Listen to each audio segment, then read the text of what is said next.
What's up, everybody? It's Red. I'm whispering because Allie's asleep in the other room.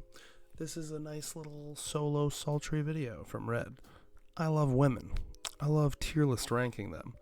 Only if they're fictional. Let's get into it. I wanted to start with, so obviously here we are. Here's the tier list made by the lovely Bernardo from our server.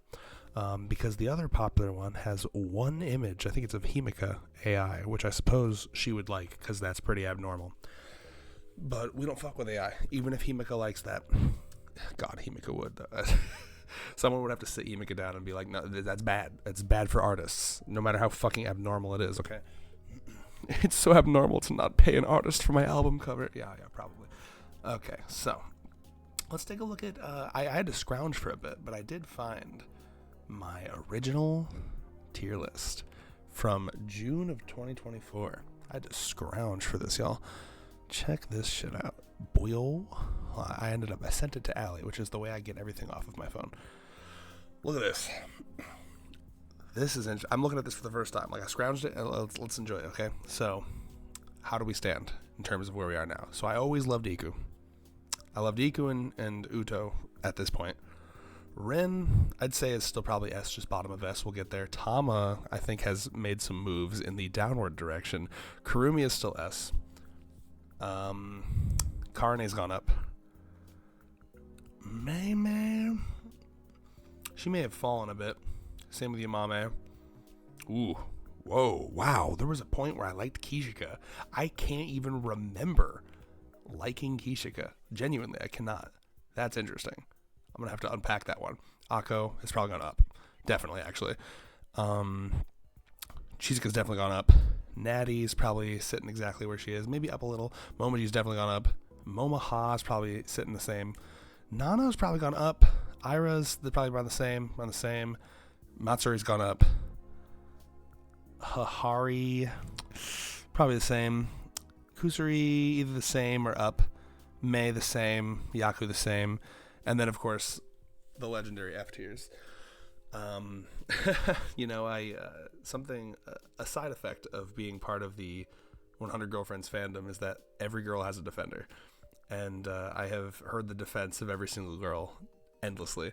There's no way to continue hating every girl when you hear the defense, you know what I mean? Because they've all got such good points. So I don't believe I have any Fs anymore. Eru was almost there, but she recovered immensely. So we will see where these ones end up. So this is from June 2024. Here we are, damn near 2 years later. Let's make a new one, shall we? Shoutouts to Bernardo. He's I know he's in it for the long haul, so he knows which ones to draw for me to get max dopamine. Appreciate you. Let's get it. Let's close everything that we possibly can to save all the fucking RAM possible. Oh my god, I'm fucking tired, y'all. But we're doing it. If I don't do it now, I'll never do it. Okay. The lovely music you're hearing in the background is from a video game called Mindwave. God, I fucking love Mindwave. I donated to the Kickstarter. Hopefully that'll be out like in a year, maybe. It's WarioWare, but for adults. Not in a sexual way. Yet. Okay. Let's get it, y'all. Rentaro is in a tier of his own. We'll get there when we get there. Okay, Hikari. I think Hikari is at an A tier for me, but like low A. And of course, this is going to be a work in progress. We'll move around as we get there, as we, see fit. Yep, and that's what I had her on my old one. I'm going to have my old one on my phone over here. So yeah, I'm going to say A for now for Hikari. For me, Hikari is a good baseline girlfriend. The OG, the original. She serves a good purpose. She's there for horny, but there's clearly something deeper to her. Her dynamic. Now, the fact that her mother's there adds an interesting dynamic with her character. The horny is, of course, always needed in a series like this. But I like the fact that Nakamura writes her like she's horny, but that's not all she is. She's horny, and maybe there's a reason for that. Like Moonlight has posited many, many times. There seems to be like an underlying insecurity. She strikes me as the type of woman who leans into that because she thinks it's all she has. So she is the horny one, but as is the case with Nakamura's writing the best of the horny ones from any series, pretty much. Okay, Karne. We love Karne. What is there to say about Karne that hasn't been said already? Sorry, I'm tired and my throat hurts. Let's say Karne obviously is S tier. She's like quadruple S, obviously. Karne took the tsundere trope and brought it out of the gutter for me, and I think many other people. I never knew I could like tsunderes, you know? I mean, I think too, I've mentioned Girls Bravo in the past, right? That's kind of the quintessential tsundere for me. You're in your own bathroom, and then she comes in and she's like, hey, I'm your next door neighbor. My bathroom is broken. I'm using yours. How fucking dare you be in your own bathroom? I'm going to kill you now. How dare you now? What do you mean you weren't peeping on me? You don't find me sexy? I'm going to kill you again. You know, that's been the tsunderes I've experienced in anime, but maybe I wasn't watching the right ones. And of course, you know, there's a whole spectrum of tsundere, right? I've seen the cute ones as well, but even those ones, like, it's hard to like them when they, I don't know, are written to be so unabashedly, like, when I think almost of, like, is it like Helga? I always forget her fucking name, the one from Hey Arnold, right? That's like, she's almost yandere, isn't she? Because she's like fucking sculpting like weird ass fucking sculptures of his football head. But you know, I think they tend to be super unlikable in most fiction because they're never remorseful about their rudeness in front of their boyfriend, right? Like, they take the tsundere, the writers of those other tsunderes, they like full commit to the point where the tsunderes are never human, you know. But Karne, she can, like, Nakamura's choice to make it like an affliction, like a fucking mental disorder, adds to the empathy level just immensely to me. You know, the fact that she is almost instantly remorseful after hitting him or pushing him away, the fact that she can actually, you know, for her it's not like this bit she can, and this is a theme for all the girls, for Uto as well, you know, the Uto and Natty and just all of these girls that have their things, they'll do their thing, but then they can kind of sense it if they've gone too far. You know, I have my thing. I have, you know, I'm a bluntly honest guy, but I can read a room. You know, I couldn't always read a room, but I learned to read a room, right? It's an important social skill to have. And it makes me happy that these characters can read a room too. Karne knows if she's sooned a little too close to the sun. You know, she had self-awareness about it early on in the series. She was able to be like, if I keep sooning this hard, Rentaro may think that I don't like spending time with him, you know? And Karne will go from sooning, and again, it's treated like an affliction, like a tick almost, because she'll soon and then go right into vigorously making out with him. She wants him bad. She's just as horny as Hikari.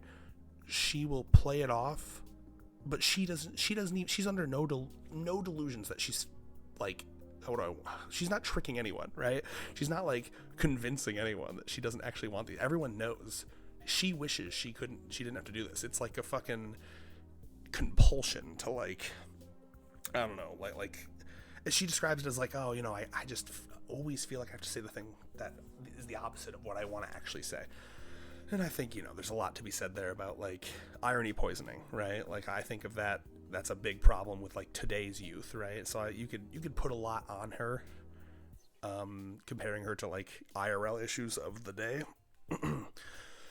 But either way, I mean, she's like one of the most likable tsunderes of all time, because the balance that Nakamura strikes with Karne is very cute. It's a very cute one. Not to mention, you know, her, despite the fact that she's tsundere, he manages to make her one of the most genuine ones. The fact that she's one of the only ones that has straight up told him, like, I want to have children with you, I want to marry you. She's just an incredibly well-rounded character. Easy S tier. Shizuka. Apologies if I'm a little stammery, guys. I am tired, but I'm locking in. Okay, so Shizuka is great. I think I almost objectively have to put her in S. She is better than Hikari for sure. Shizuka's low S. So, I mean, again, Shizuka, she is like the suck you in character, right? If you're watching this series and you're like, well, I don't know about all these titties flapping around, I don't know about all this booty mole, and I'm looking for a sophisticated anime that's gonna make me cry. Make it to Shizuka's episode and you're in. I mean, like, Shizuka, I think it's like every point I've ever cried at this series, it's a Shizuka chapter, I mean, like, fuck, dude, the anime with the silence and the I love you, it's, oh my god, bro. Shizuka, for a while, was, like, the serious girl. Like, when Nakamura wanted to fucking pull some Your Lie in April shit, pull some fucking, I'm trying to think of other super serious, I don't even know, I literally just pulled that out of my ass. I hope that's, like, a serious anime. Some fucking, there's another one where like a girl plays like violin or piano or she's deaf and those types of anime, right? It's like, oh, when he wants to pull that out, he pulls out Shizuka. Even the sillier ones, like her meeting her author, and it wasn't actually the author, and then it was, and Shizuka's just a very complex character. I've talked on many occasions about the things I've liked about her. I really like that she could have easily been the lolly character, but she's not. She's just a short woman, and as someone who is going to marry a short woman who is 5'1", it's very nice to see a short woman be portrayed, be drawn to look like an adult and not a child. She still has a very adultish face. I mean, you can see it right here in this art, right? Like, she doesn't look like a child. Kusuri looks like a child because Kusuri is the lolly character, and I almost kind of respect the fact that he like went so deep on the lolly character. It's like, yeah, here's your lolly character. She shits her diaper, okay? If you're gonna be a pedophile, fucking lock in, go all the way. Don't fucking halfsies on the pedophilia, okay? You better be changing that diaper, boy. So, yeah, Shizuka's great. What else to say about Shizuka?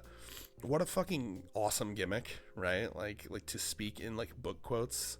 I mean, it's like Komi but better.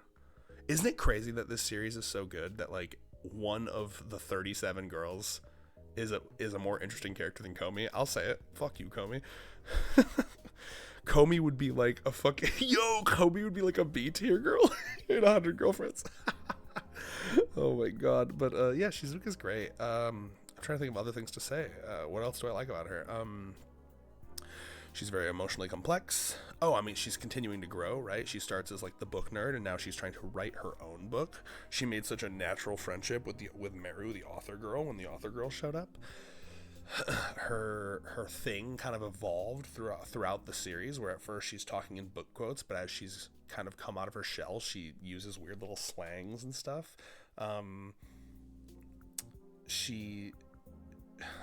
don't know, she's so much more like rough and tumble with her words than you'd expect someone like her to be. For her to say things like boss man and bruv, and she's very well read. She's one of those people that you can just imagine actually hanging out with. Like, oh, this is the type of person you'd be to hang out with. She's great, very well rounded, easy S tier, but not as good as Karane. No.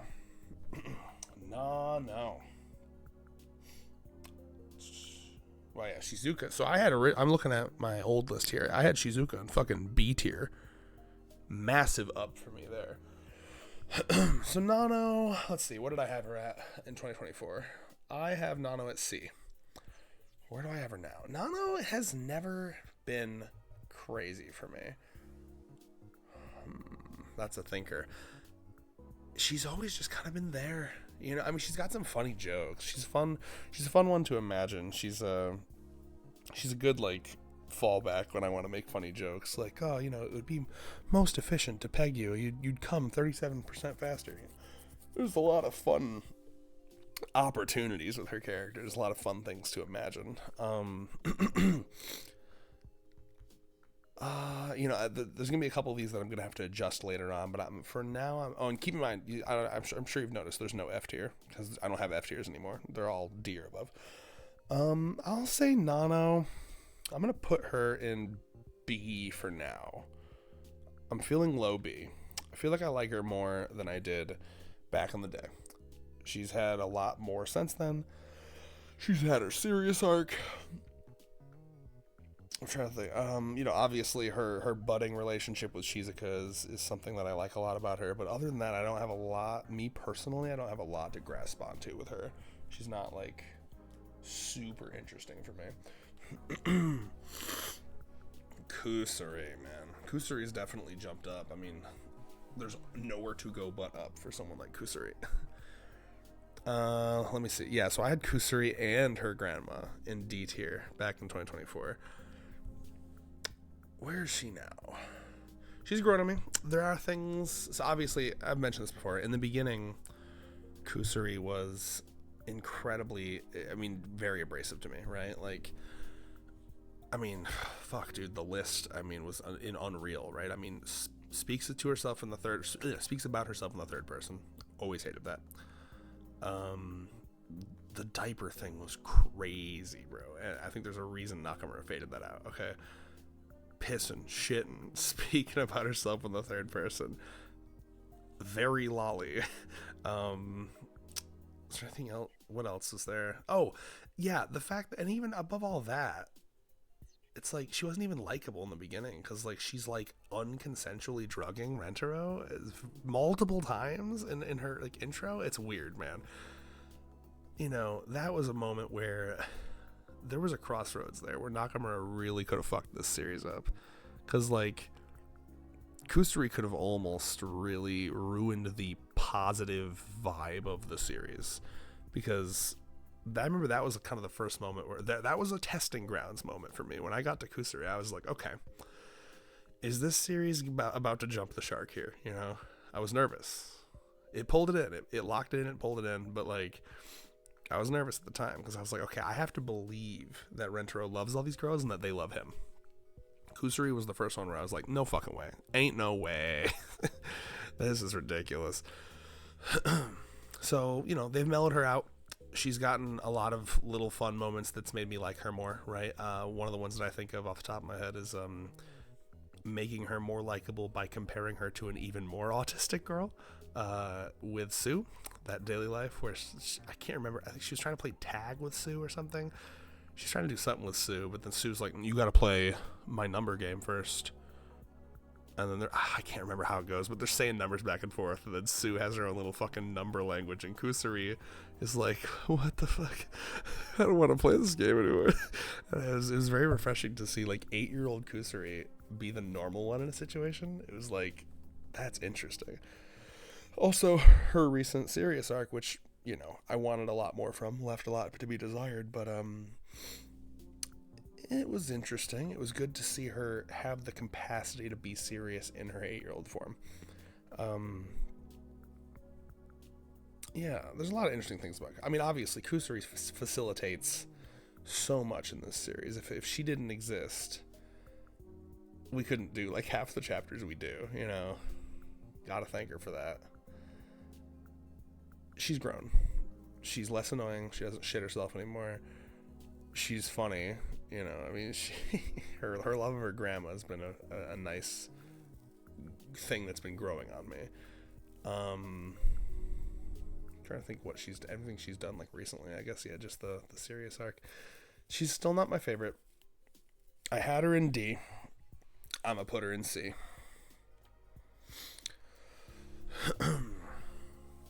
Hahari. What did I have her in? Also D.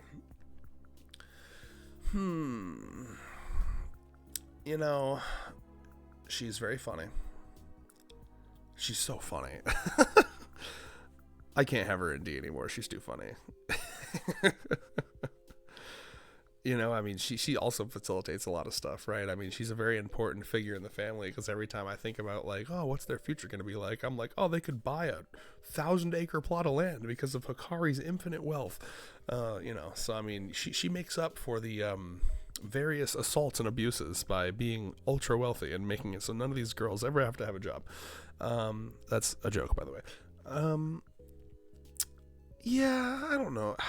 Because at this point, I'm not ranking them by morality, but like my like of them, their characters, right? Hahari is a fun character. She's fun, right? I mean, like, she's always, never a dull moment with her around, you know?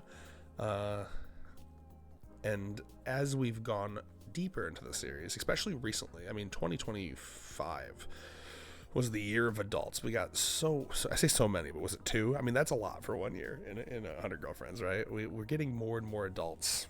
I mean, we infinitely more adults, almost double the adults from the last time I did one of these tier lists. So now, being a pedophile in this group, it's not nearly as exciting. It's not really as stand out anymore, is it, Hari? You're not alone. You've found your people.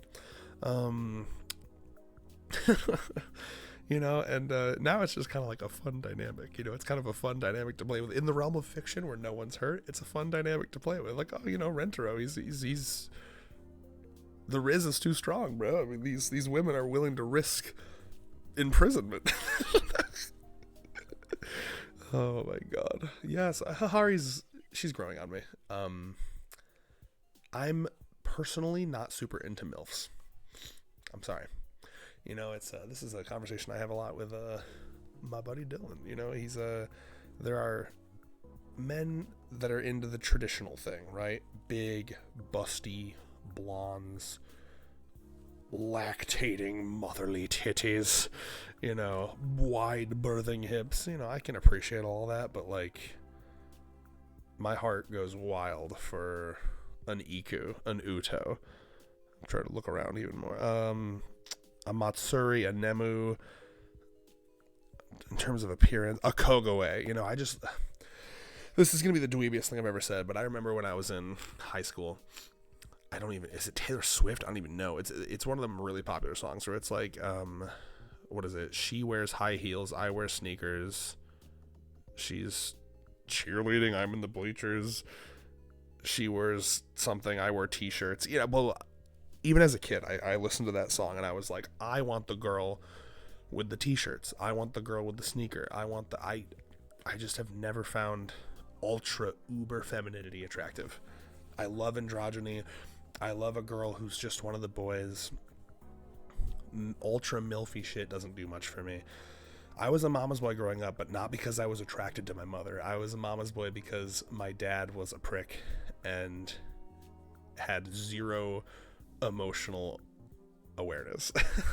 He was not able to emotionally console me. He would just tell me to suck it up or threaten to hit me. You know, devil's advocate. He never really did hit me, but he loved to threaten it. So, you know, needless to say, I always went to my mother when I had issues. So yeah, I liked my mom a lot, but I don't know. I didn't develop an Oedipus complex. I don't know. I'm not sexually attracted to mommy types. I'm sexually attracted to like best friend types, to like, you know, ran around playing tag with them on the playground in elementary school, and then grew up childhood friend, best childhood friend tag types. MILFs aren't my thing. I want a girl with a fucking backwards baseball cap and a skinned knee with a band-aid on it, and one who will cuss me out and call me a pussy because they beat me up or whatever. I'm really getting into the nitty gritty here. So yeah, Hari, is she D or is she C? She's too entertaining. The fucking baby chapters, even the most recent thing. I mean, she's a plot mover, you know. I have to give her that. She moves the plot. She's not a reactor. She's an actor. She activates the plot with her emotion. She's got motion. She's got Riz. She's got sauce. The OG pedophile. Oh my god. Sarcasm. C. Oh, Karumi. Instant S. Are you fucking kidding me? The girl most like Allie. This is my actual real life girlfriend. I am dating Karumi and I'm so fucking grateful. You know, so I'm looking at my old one, and I did have her in S as well. I think there may have been a moment where she dropped to A, but then Thief of RPG, Lord bless his name, newest recipient of a girlfriend in our Discord server. Shoutouts. Recipient. What's behind door number one? A girlfriend. Congratulations. You're welcome. He is the number one Kurumi glazer, and he every day he fucking blessed me with his Kurumi propaganda. You know, he came down like the Pope and fucking blessed me with his fucking teachings. So I'm gonna go into why I love Kurumi. I love the thing that I love the most about her is I always think about how much her life is improved by being in a Rentaro family. She's one of my like top examples of that. She is someone who actually needs a support structure so bad, and I'm so happy. The fact that she has one makes me like damn near cry from emotions. She is someone who internally is cheerful and bubbly and happy, but she has like an eating disorder. I mean, let's be real here. And I very much relate to this. I have some kind of fucking intolerance to some kind of fucking food, or maybe it's all foods. No matter what I do, I can't figure it out. You know, there are sometimes I eat and I'm fine. There are sometimes I eat and then for 2 hours after I'm in crippling pain. There are sometimes I eat and for 2 hours after I have such bad brain fog I can't think. The only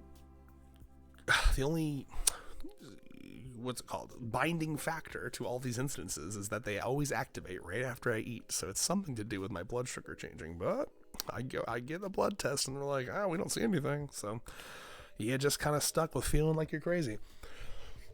And I imagine if I was to headcanon, Kurumi's probably been through some similar shit, right? Like, you know, she has sorry, am I blind? Oh, never mind. I was looking at... Dude, I'm getting so tired. I don't care. I'm doing this. I'm locking in. I was looking at Shizuka, and I was like, that's not Kurumi. Anyway, Kurumi, for sure, has had... I'm headcanon the fuck out of right now. We're going into it, dude. There's no way Kurumi hasn't been, like, tested and shit. She probably thought she was losing her mind. She's like, Mom, I eat a whole-ass meal. I eat breakfast. And I'm like, by the time... like 15 minutes into my walk to school, I'm hungry again. I'm like starving, and you know that they would be gaslighting the fuck out of her because they wouldn't know any better. They'd be like, no, there's no way. You're being greedy. There's no way. You're crazy. You're gonna be fat if you eat that much. I guarantee she heard this shit, right? And she had to sneak snacks. I bet she has to sneak food up to her room so her parents don't think she's being like fucking greedy. And then again, like, you know, I have the terrible pain and the brain fog relating to like how and when I eat. For Kurumi, it fucking destroys her mood. I don't know if y'all noticed, and obviously we don't see any of the other girls' friends for the most part. I mean, Akko had some friends, you know, but like, let's allow me to revel in headcanon, okay? Kurumi, I have a feeling she didn't have any fucking friends, and it's tragic. It makes me so sad to think about because, again, remember that, like, when she eats and she's like bubbly and happy, that's not like a drug that she's taking and then she's like inebriated or like drunk. That's her real self.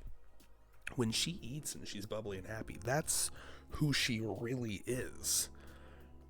When she's hungry, have you guys ever been like starving, like your stomach hurts starving? You're not yourself. You can't think properly.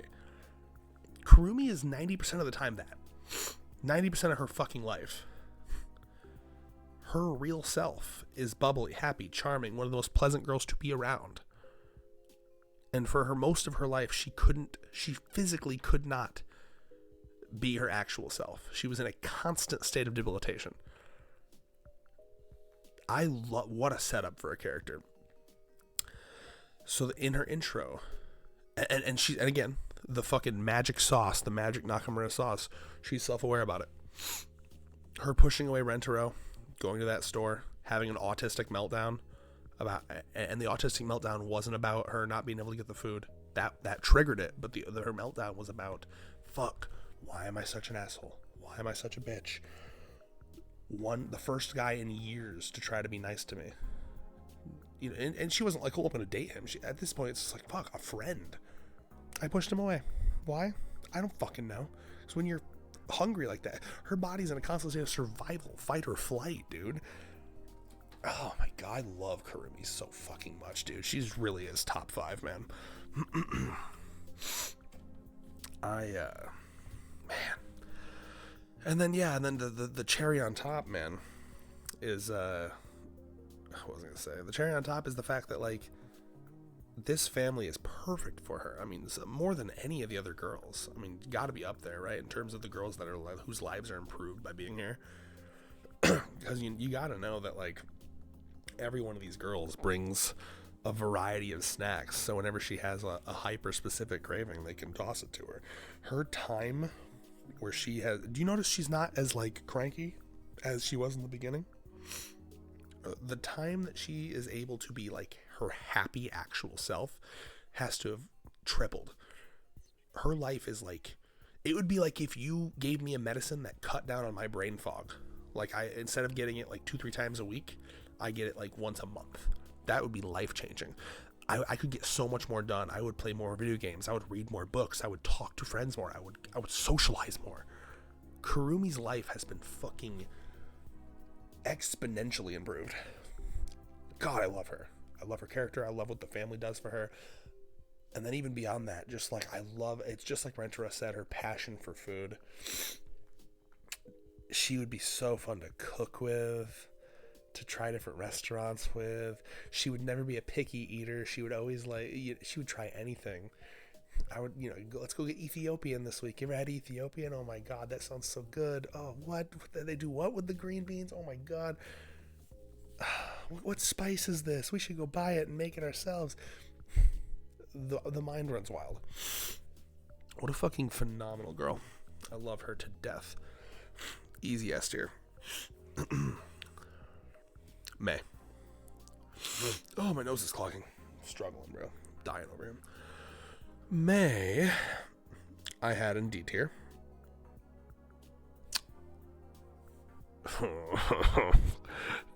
And she will remain in D tier.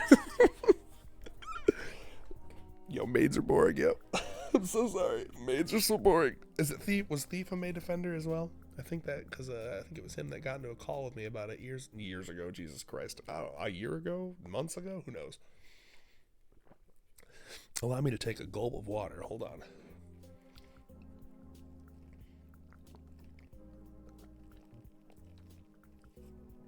Oh, that's good stuff. Hope you guys are enjoying Mindwave music. It's fucking so good. Please go play Mindwave. It's free demo on Steam. God damn, I love that game. Alright. So May, she's a maid. It's boring. On top of already. I'm sorry. Boring. Listen, bro. I gotta be a little mean. I'm sorry. It's kind of a red flag if you're into maids. I want my woman to serve me, unquestionably, make me a sandwich, etc. Already, and I'm sure maid lovers could give me some sort of like, no, like the love language is acts of service. I'm sure, and I believe you. I do, but it's not my thing. I like a independent girl who does her own thing. You know what I'm saying? So already, that's like, and I see that the character arc is cute, right? She's just learning, like, one of my favorite moments from her in Awhile was the, being jealous of Siri thing. That was very cute. Like, and then recently we had her being able to have the urge to tease a friend. So she's growing very slowly, but she's growing. I have no doubt she'll get to see at some point for me. I don't know if she'll ever go past that, but yeah, just not my thing. Not my type. Nah, I don't find, it's like everything, right? I don't find maids attractive. I don't find maid dresses attractive. I don't find the subservience thing attractive. I don't find the master thing attractive. It's just not my thing across the board. And here comes my darling. Here comes my angel. Oh no, you get higher than that, girl. Ooh, Carne. Yeah, Carne's got a reign above her. I have to be fair. I have to be objective here. Okay. The rant. Let the rant begin. Or supposed to be a gush. Okay. So, we gotta do some defensive Iku here. I allowed myself a moment of weakness with that baby chapter where she caught the ball with her ass as a baby. Nakamura, he weakened me a little there. He weakened my resolve. It was rough. It was a rough one. I do think that our Discord, I'm looking at you, Richmond, has taken the Iku hating a little far. She's become an easy punching bag for some people. Now, while I do admit that Nakamura has maybe faltered a little in his characterization of her as of late, I still see a beautiful flower under the garbage heap. No, I admit a lot of my love for Iku is my own. A lot of my love for Iku is headcanon. But, one, I love tomboys. Always have, always will. Two, I think people have forgotten, and I wouldn't blame them for this because Nakamura doesn't reiterate it very often, but I do think people have forgotten slightly where Iku's masochism comes from. I think her flashback is incredibly important. It's almost damn near integral for her character. Her masochism is not just like, I don't know, it's not just like darkness from Konosuba. You know what I mean? Like, she was a normal little girl. We saw this. Like, she was not born with this. It's one of the rare Nakamura characters, unless someone tells me that it was retconned. I'm praying it wasn't. But one of the rare Nakamura characters who was nature and not nurture. Wait, other way around. Nurture, not nature. You know, like, she was a normal little girl. I'm going to assume that she was probably tomboyish most of her life still. She, liked to play outside. I mean, we saw her with an interest in sports, but she sucked at it, right? And her brother was like, come on, but she wasn't persevering. She was doing the normal little kid thing. Like, nope, I want to give up. I'm sucking at this. And, I don't know. Maybe it's just me. But, like, I can relate to moments where I was a little kid and something was said to me and it felt super innocuous or not important looking back. But as a kid, when I heard it, that, like, one sentence just, like, stuck with me. And it fucking rode out the rest of my life. An example, I don't have one from when I was a kid, but I have an example from maybe like college age, like 2018 or so. I used to be an ugly motherfucker. And I just wouldn't touch my hair. I wouldn't touch I don't know. I had this weird thing where it's like, anything I try to do with my hair, it'll just make it look worse. So I'm not even going to touch it. So, I never touched it, and it would just kind of like sit there and look gross. And one of my friends, Paige, told me one day, she was just like, it will always look better swooped to one side or the other rather than just like laying there like a mop on your head. And she was right. I went in the mirror. I literally just took my hand and I swooped it to one side, and she was so right. And to this day, just like by habit, I swoop it. I wake up, I swoop to the side. That was one sentence that was said to me one time, and it's like followed me throughout my entire life. I think that's how I look at Iku, right? Iku was told a thing. It was, hey, persevere, no pain, no gain. These sayings that people say that are kind of like empty, but to motivate you. And she took it very literally. And in that moment, that impressionable moment as a child, she trained and she trained and she trained till she hurt. And then she did it. She did the thing. She succeeded. And she took that moment. And I remember, all these girls are autistic in some way or the other. So she took that moment hyper literally, and she was like, okay, I trained until I hurt. My whole life, my whole child life, I've felt pain. I've thought pain equal bad. When I feel pain, I stop the thing. But I've just been told now that when I feel pain, I keep going. And then I can do the thing I couldn't do before. And she applies that to everything. Now, this is the annoying part. I wish that Nakamura would utilize that element of her character a bit more. You know, like, rather than just pain for pain's sake, I wish it was more seeing her trying to accomplish new skills. Like, oh, hey, today I'm trying to learn how to yo-yo, and I've been yo-yoing so hard that the string is like digging into my skin, but I want to learn this yo-yo. You know, that's kind of how, in my head, I see someone who is like ultra determined, and to me that is so hot.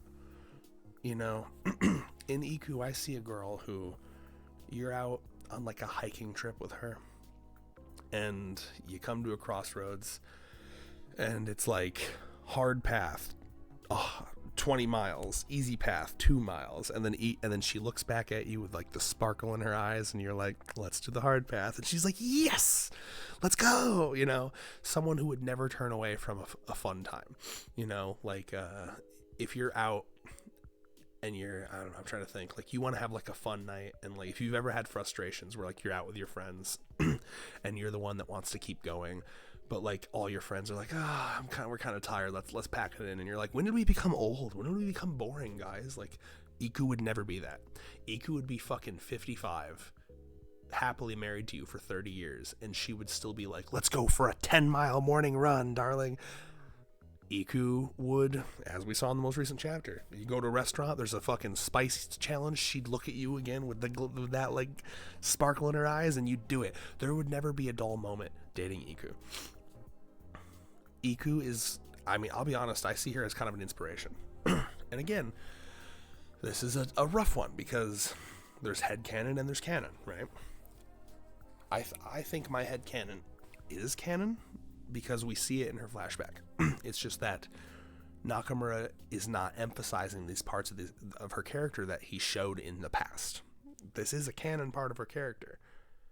It's not being shown at the moment, but it is still part of her character. We know that her masochism comes from a no pain, no gain philosophy. We know that it stemmed from, I couldn't do this thing and now I can.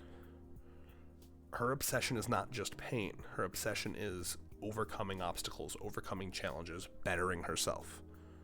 That is why she's S tier for me. Maybe it's cope, but I think that is who Iku is at her core. And to me, that's so fucking attractive. Fitness is attractive. Taking care of your body is attractive. Hardening yourself is attractive. But doing it with such a can-do attitude. There is not a single fucking challenge Iku would turn her back on. Dude, if someone was rude to you at the supermarket, if Iku's your wife, she'll beat their fucking ass. And she easily too, by the way. she's tough. God, I love her. I love her so fucking much, dude. I love girls that don't even consider themselves girls. She doesn't even think about it, bro. The fact that she's a girl is irrelevant to her. Her body is like her vessel. She loves to run. She loves to jump. She loves to move. She's a woman, but that doesn't matter to her. It's irrelevant. The most relevant it probably is to her is that she annoyingly gets a period once a month that fucking weakens her physically, and she's like, God damn it, I can't do as many push-ups today because of my fucking period. I love her so much. Yeah, hopefully my love for Iku came through there. I have a lot of belief in Nakamura. Again, her flashback, Iku's flashback is the thing that holds this all together. I think we will see more from her. I hope that he can round her out a little bit, and he has in the past. He's altered course for certain characters, so I'm gonna choose to believe. But I love her. I love her can-do attitude. I love her. She just seems like so pleasant to hang out with, and I just wish that we would see a little bit less flanderization, and a little bit more of her can-do spirit, her like go get 'em attitude, rather than just like slap my ass, please. Anyway, see, because like that's part of her. By the way, that's a fun part too. That's not a bad thing. The slap my ass thing is supposed to be like 40 to 50% of her character, right? Maybe like 30%. Because what that tells you is, okay, she's got in a perfect world, it's like, oh wow, she's got a can-do attitude. She's super sporty. She loves running. She loves moving. She says yes to any challenge that comes her way, but also freaky in bed. would like to get choked, would wants you to smack her ass until it's fucking red and raw while you're fucking her, raw dogging her from behind. Iku is like the perfect girl. Are you kidding me? Everything I described before, and also in bed, she wants you to fucking like slam her into the pillow and fucking fuck her raw. Okay, it's like the perfect person. If Nakamura would just catch that balance, you know what I'm saying? Anyway, I love her. God, I love her. Okay, me. One of my original F tiers, and that's because of my own various biases. So. Maybe can go in D, because like I said, there are no Fs anymore, and I mean that. That's not a cop out. If there were still Fs, I would make an F right now. Me. Initially, I think I kind of missed the obvious boat of like, I don't know how to put this. Initially, I kind of fell for the way that she was introduced, this like narcissist. I think I just kind of like glazed my eyes over, and I was like, oh, okay, it's one of these characters, right? I've witnessed plenty of them in the past. I think like Yumi Chika from Bleach. That's like the main one I always think of. The like, oh, I'm beautiful character. It's kind of a trope in anime, isn't it? Or maybe I just think it is because Bleach was like my first anime. But yeah, not my type. Like I said, well, I mean, I went on the rant earlier. I'm not super attracted to like the traditional feminine types. I'm a little gay like that. So Mimi is there for like the ones who are like real into femininity, right? She does her makeup, she paints her nails, she moisturizes, her hair is perfectly conditioned. You know, if you want yourself a fucking living, breathing doll, there you go, I guess. Not my thing, but reason she's D tier, not F tier, because I've been given, like I said, all of these girls that I used to have an F, I have been given countless defenses from their number one defenders. I do like, and once again, this is the Nakamura magic, I do really like that Mimi sees the beauty in everyone. The fact that she is a narcissist, but she's like a kind narcissist. She thinks of herself as more beautiful than anyone, but she wants to do everything in her power to bring everyone up to as close to her level as they could possibly achieve. There's something kind of beautiful about that. She's like, I am better than all of you, of course, but what would I be doing if not to help you all to achieve my level? Because she sees the beauty in all of them. That's the other thing too, right? She sees the beauty in the way that Uto lives her bardly life. She sees the beauty in the way that Shizuka loves books and how she reads books with like a mature elegance. She sees the beauty in Natty's lifestyle of freedom, like that is something I really like about Mimi a lot. But just not my type. Not my thing. Moving on. Mei is gonna be interesting. Let me consult the chart here. Mei. Where is she on my old one? Mei, I have an A. And I think that as it's gone by, she really has kind of a... I'm going to lay down and see how much longer I can do this video while laying down. See if I fall asleep halfway through. Maybe we'll finish it tomorrow. We'll see how we feel. This is like a chilled out... There's no fucking stress. It's going on my personal channel. Let's go. Okay. Let's see here. Mei. Yeah, she's kind of lost a point or two, hasn't she? I mean, she doesn't do much. She kind of falls. I think she kind of falls to the wayside a bit, kind of like Yamame. I'm trying to think of anything she's done that's like interested me recently. I mean, almost kissing Tama on the forehead. Her budding lesbianism arc. Was it her that was like reading Yaoi with Mai? Yeah, I'm not super invested in her. I mean, like, the main thing is like, oh, she's not hiding anymore. Yeah, I think she's kind of boring lately. Definitely not A. And maybe not even B. Because I like Nano more than her. I'm gonna put her at top of C for now. She's really fallen a lot for me. But we'll see. We'll see, no pun intended, where that takes us. Oh my god, the cousin. Chio.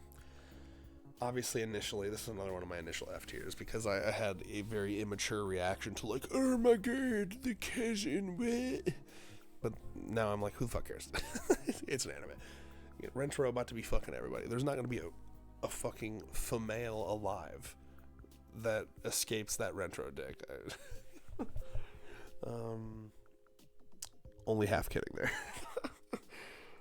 Let's see. Chio. So I had her an F. Obviously, F's don't exist. She has risen a lot. I mean, dude, getting that dog was fucking massive for Chio. Massive for Chio. Is she above? She might be. Yeah, man. And then there was that chapter with them, the three hanging out, her, Eru, and Matsuri. She's done a lot. I mean, she's probably done the most, like, growth. Like, she, from, like, when she was first introduced, she was, like, a literal baby. And that was another reason. I mean, when she was first introduced, she actually felt like a child.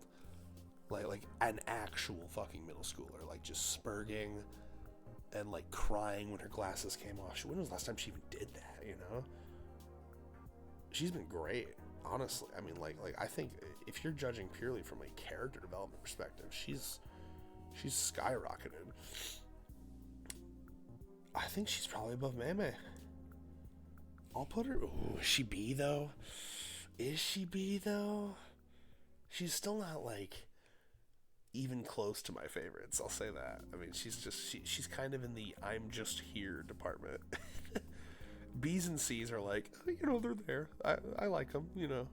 And then once you get to A's and S's, I'm like, my children, my babies. She's either high C or low B. Chio. I'm going to put her in high C for now. Because Natty's going to be low B. So Natty... Ooh, do I like Natty more than Nano? I gotta think about that. Ooh, that's hard. I think I do. I'm going to put Natty above Nano. I like Natty's thing a lot. You know, I've talked about this before. Natty has a really, really good, understandable character, right? Like, she grows up in a super strict environment. She, you know, an environment where if she slams the door too loud, she gets probably beaten, let's be real. You know, she finds a movie treasure trove where it's a bunch of American movies, and she's just enamored with how free they look, you know, they're so free. And she's one of those characters, just like Uto, who just chases the life she wants to live. Dude, my nose is clogged, and it's bothering the shit out of me. But yeah, she just chases the life she wants to live, and I like that a lot. I really, really do. It's just like Uto, just like Tama. Who else chases? Nemu's kind of chasing the life she wants to live too. I really like that type of girl, that type of character. Rin as well. You know, like fuck it, I'm gonna start enjoying violent stuff. But yeah, Natty's really nice because you know, the cherry on top for Natty's character for me was seeing that meek, shy, self-hating Japanese girl is still underneath of it all when she gets drunk. Seeing that was just fucking heartbreaking, man. I mean, to show that trauma is not fully gone, and it never will be. You know, it's. I mean, to cry and to apologize for even like being around. You know, her parents fucking were not kind to her. Like, not kind to her. And I mean, you know, some may look at Natty and be like, cringe, she's like damaged, she's weird, what's wrong with her? But I look at her and see the result of an abused child. I mean, like, literally, this is an abused child who never grew up because she was abused. The more I think about her backstory, the more she's one of the best girls in the whole series. I mean, it's just... It's damn tragic. Now I'm starting to wonder if I like her as much as Hikari.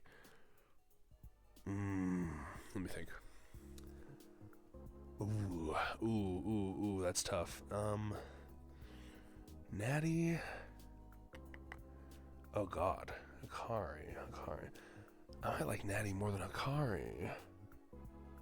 Yo, all right, are you guys ready for a bold move here? Well, I'm sitting back up. Give me a sec. Y'all, check it out. Are you ready for this? Disgusting. Wait. Disgusting. Oh, shit. Akari, you need to start doing some more shit other than being horny, girl. Yeah, I mean, Natty's great. I just, in real time, I convinced myself. Let me see. What did I have Natty at in my OG? B. I had her in B, and I almost did it again. But I think I like her more now. Yeah, I mean, do I like her better than Nano? Nano is close for me. I don't resonate as much with Nano, but Nano is a phenomenal character. Oh, fuck, that's tough. We'll see. Nano's either very top of B or very bottom of A. We will see with Nano. Yamame, who I originally had in A, but has done fucking nothing. Although, I mean, sometimes you want to say, oh, maybe she's just a content character. She's just happy with herself, you know? Maybe she doesn't need character development. But that's not really how stories work, is it?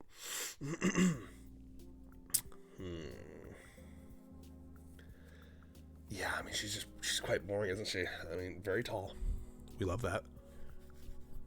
But, like, hasn't really done much since then. For a while, I thought she'd be the trad wife girlfriend, like when she was first introduced, and it was like, what was their introduction again? Like where they're all like dressed, as far as I can tell, dressed like trad wives. You know, the classic Karumi, I want to live here. But yeah, I mean, since then, she's very much not been the trad wife girl. That's been Eru. So, Jesus, what am I allergic to in my fucking house? So I guess I'll go Yamame.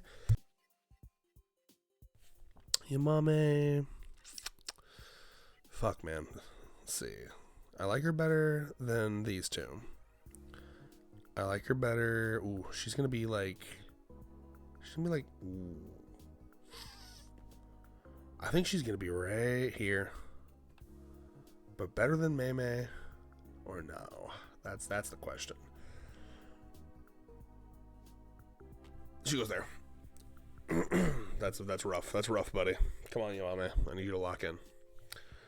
Okay. Momoji. Ooh, I do like Momoji. What do I have her in my old one? I have her B tier. I like her more than that now. Momoji is the classic Autismo. Where would she go? Nano. Hikari. Yeah, I like her better than both of those. She's going an A. Do I like her better than Natty? No. Natty's got more character. But Momoji is just amazing. Okay, so Momoji is amazing. I love her. She only escapes S tier because she's not super complex. But she doesn't need to, you know, just like I said earlier, right? She doesn't really need to be. She is a character at the end of her character development. She's already found her happiness. We find her as a master masseuse, as a woman who loves to touch the squish and the hard, you know. What more could you need? She's got what she wants. I think she's the best representation. Oh, her and Sue, honestly. That's what mythical duo. Her and Sue are the best representations of autism I've ever seen. God, the fucking stare, her fucking face. I am still obsessed with nice lips you got there, big boy, or whatever the fuck. Nice pair of lips you got there. Like her fucking like watching a movie with Retro and being like, I want to kiss him. What is the fucking best way to approach this? I'll quote the movie and just do it. Just so autistic, bro.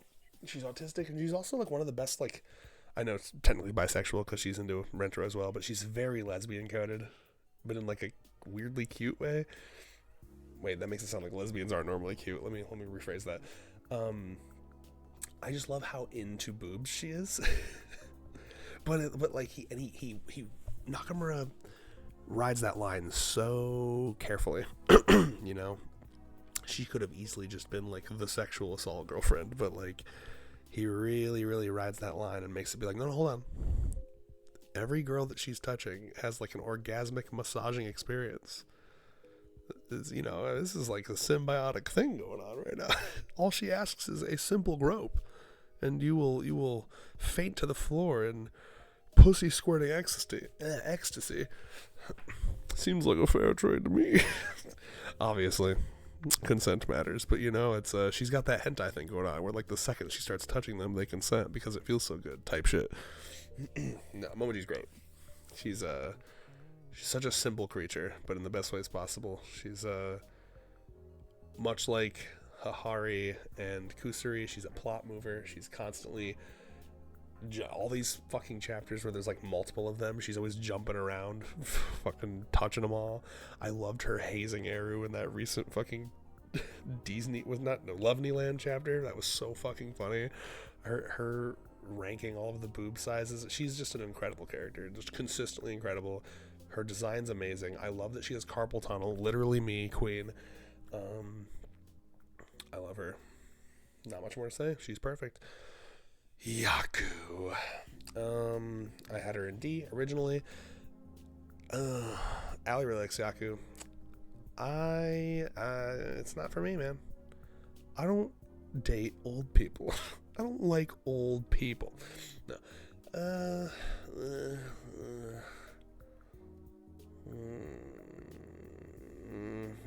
Yeah, I'm sorry. Do I even like her better than May? Let me think about this. Or Mai?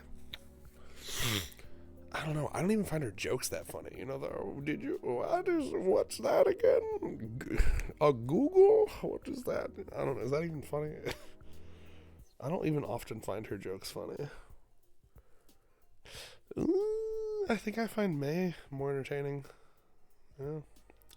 She's just kind of mid for me, man. I don't really got much to say. Like I see the appeal. I've heard the arguments. Hexo on our server, he's giving me the whole dissertation. What I can give Yaku is that she's a very unique girlfriend, and I appreciate that about her. Not for me. Now this one here comes crazy. Okay, Kishika, somehow I had her in A. I don't know how. I think maybe, now to be fair, when I caught up, the newest chapter was the one where Kishika damn near fucks Rentaro.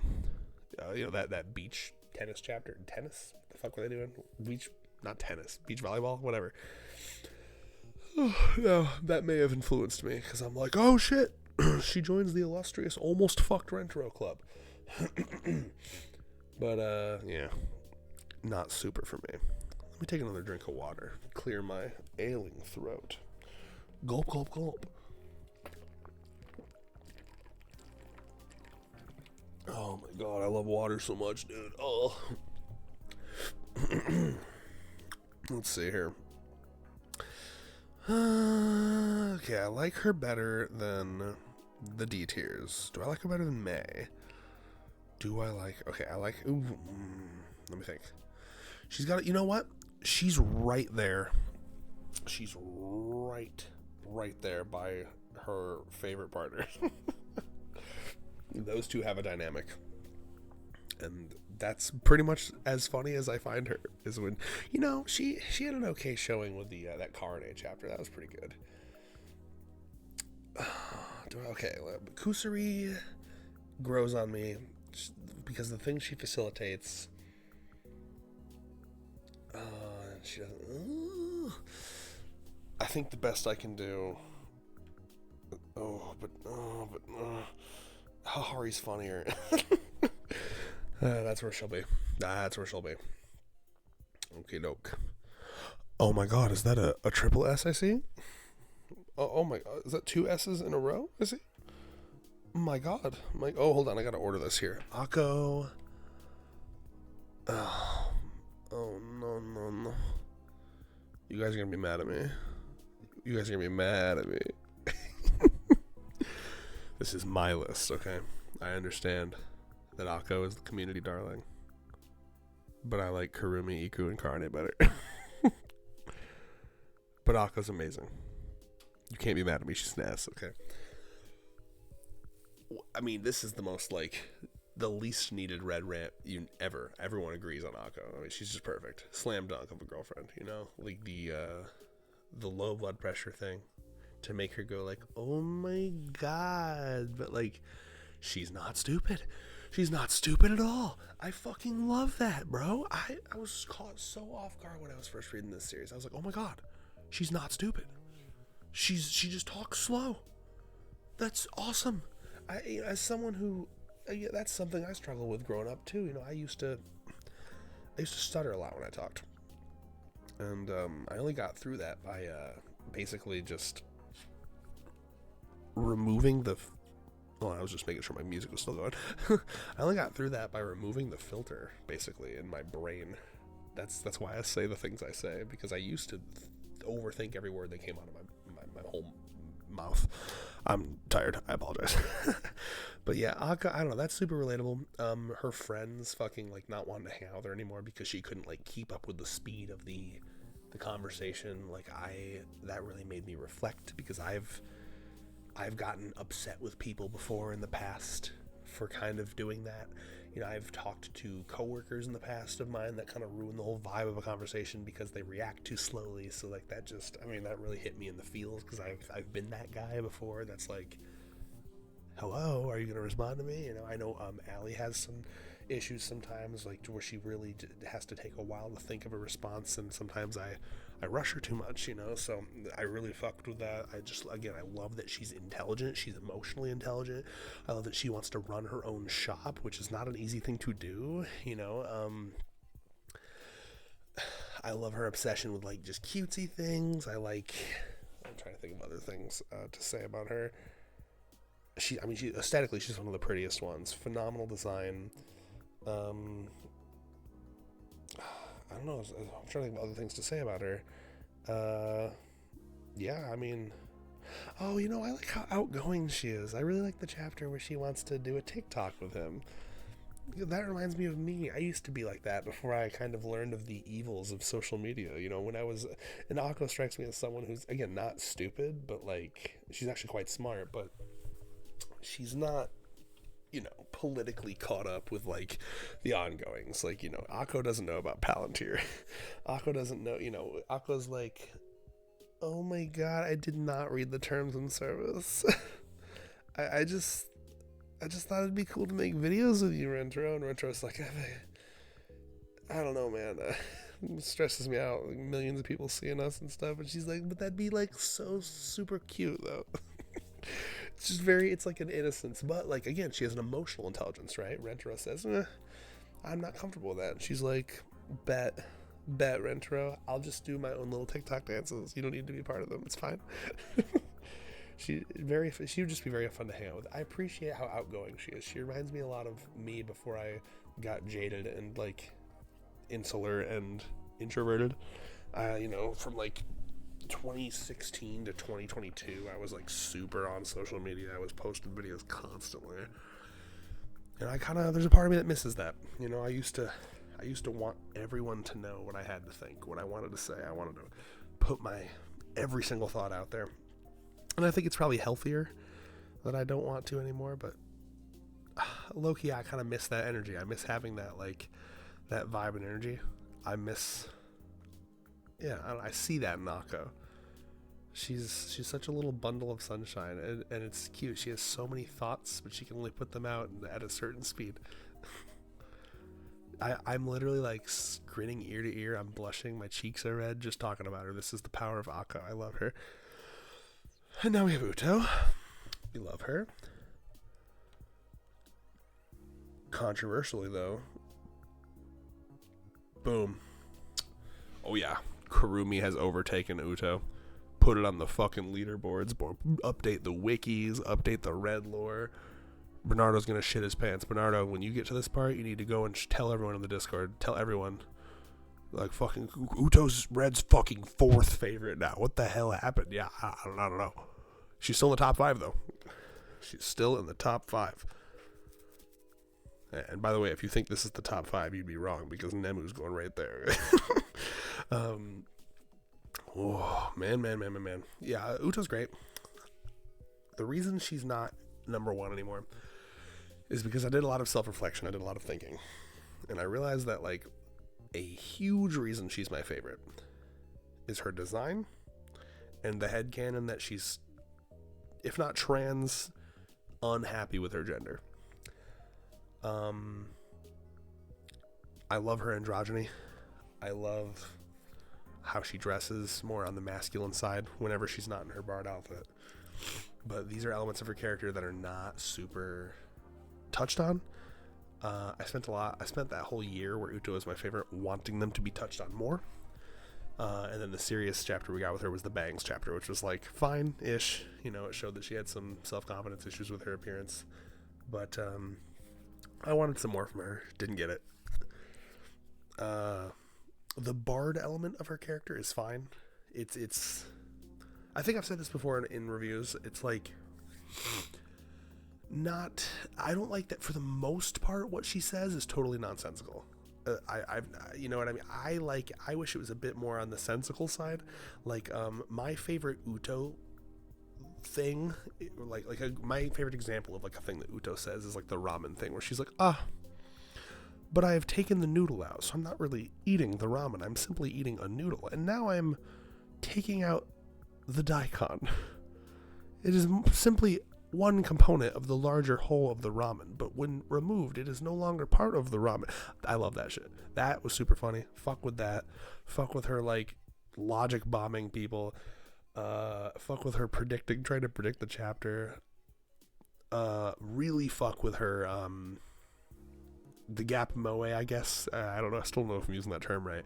Of her, like, getting surprised very easily, wanting desperately to have, like, this stern, cool, like, yes, hello everyone, hello family, and then like a fucking bug lands on her shoulder and she's like, oh, fucking shit, oh my god, you know, but more like a girly eep, right? That's super cute to me.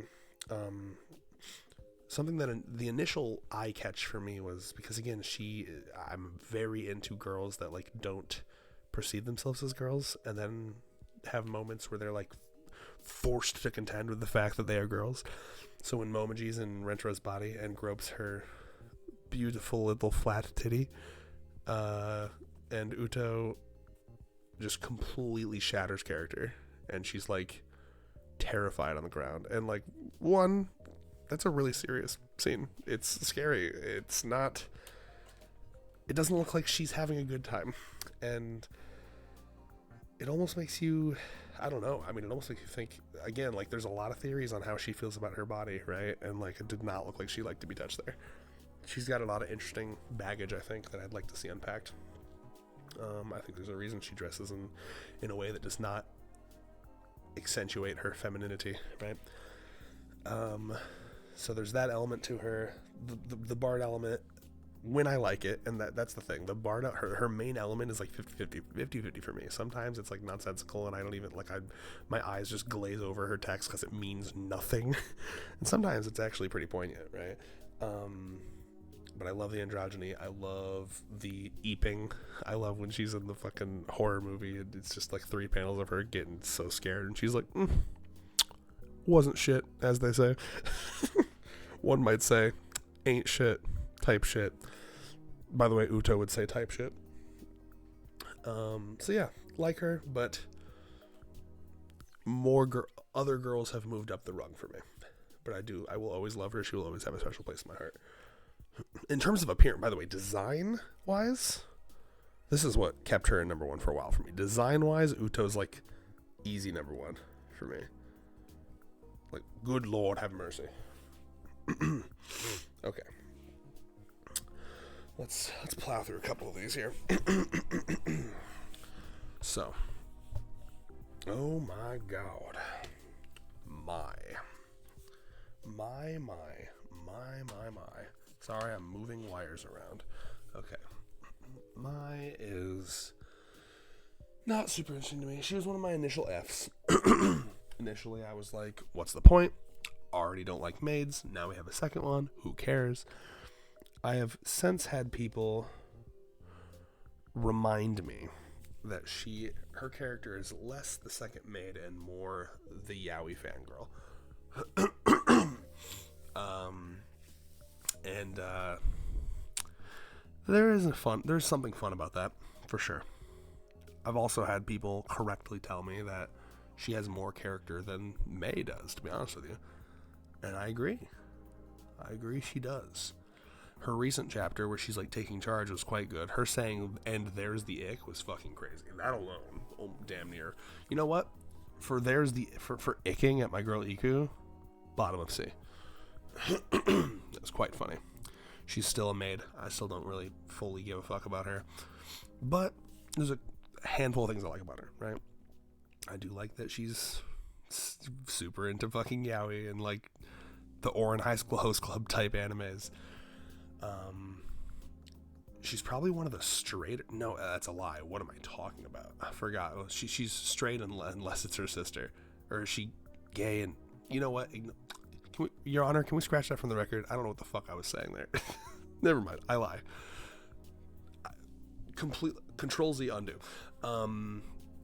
I had mentioned in the most recent chapter with her that I like that she has kind of standards. She's a lot of way more standards for Rentaro than most of the girls would, right? Like when like he turns into like a maiden. I think that was why where my brain was going with the straight thing.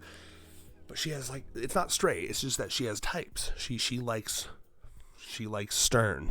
I think she wants to be the girl, and she wants her partner to be the masculine, domineering one, right? May is very masculine and domineering. Low key. I mean, I know she's like dressed as a maid, but she will snap your fucking neck, right? So when Rentaro was like girly pop, she was like, clit not flickable, pussy not wet. What are you gonna do, right? And that was interesting to me. I liked that she was willing to be like, wait, I don't like this, when most of the girls would be like, oh my god, girly pop Rentaro. So that was interesting to me. All these things are very interesting about her. In fact, my supporters, fucking names, bro. Rejoice. She's above Kishka. Hate to split apart the duo here. All right, Momoha. Bernardo, the time has come. I'm so sorry. She's just kind of there for me. What did I have her originally? I had her B tier, bottom of B. Let's see where she is now. Let me look around here. Do I like Momoha better than Kishika? Yes. Yes. Do I like Momoha better than Hahari? See how this is rough here. It's getting rough out here. Kusuri, Yamame. Ooh. She's just so. You know, it really is just personal preference, man. Like, I don't find drinking attractive. I know you must be super into that. Like, I'm speaking directly to Bernardo right now because he's like one of the only people that is like committed to like watching this whole video. I'm not super into the drunk mommy thing, the drunk woman thing. I know you're super into the drunk girl from Bochi as well, right? I don't know, it doesn't really do much for me. Yeah. Do I like her better than Mei Mei? To be completely honest with you, I'm hovering around here right now, which is rough, which is real rough for you, Bernardo. I'm so sorry. I'm thinking through every moment that I like from Momoha.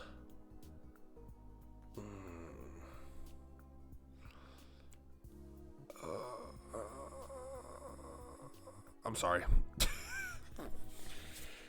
I don't got a lot to say about her. She does not arouse me. But either she does not arouse me intellectually or with my penis. Rin. Oh my god. Rin is S tier, but where? Ooh, this is a tough one. Hold on. Akko. I think I have her above Akko. But Shizuka. Is Shizuka above Akko? Oh. I'm gonna put Rin there. Bro, I got a lot of S tiers. I love this fucking series. I gotta think about this now. Akko, Rin, Shizuka. Yeah, that's correct. That's good. That's right. Okay. Rin's amazing. Rin's just like, what is there to say? It's just like, I think we've all had, you know what? I say this, but maybe not. An experience that's very relatable to me is having a friend whose parents are like uber religious, and you hang out with that friend, and they're like, hey, my parents don't want me to watch Family Guy because they're uber religious, but when I'm over at your house, I get to watch Family Guy. You know what I mean? I was in an interesting position because my parents were not religious, like at all.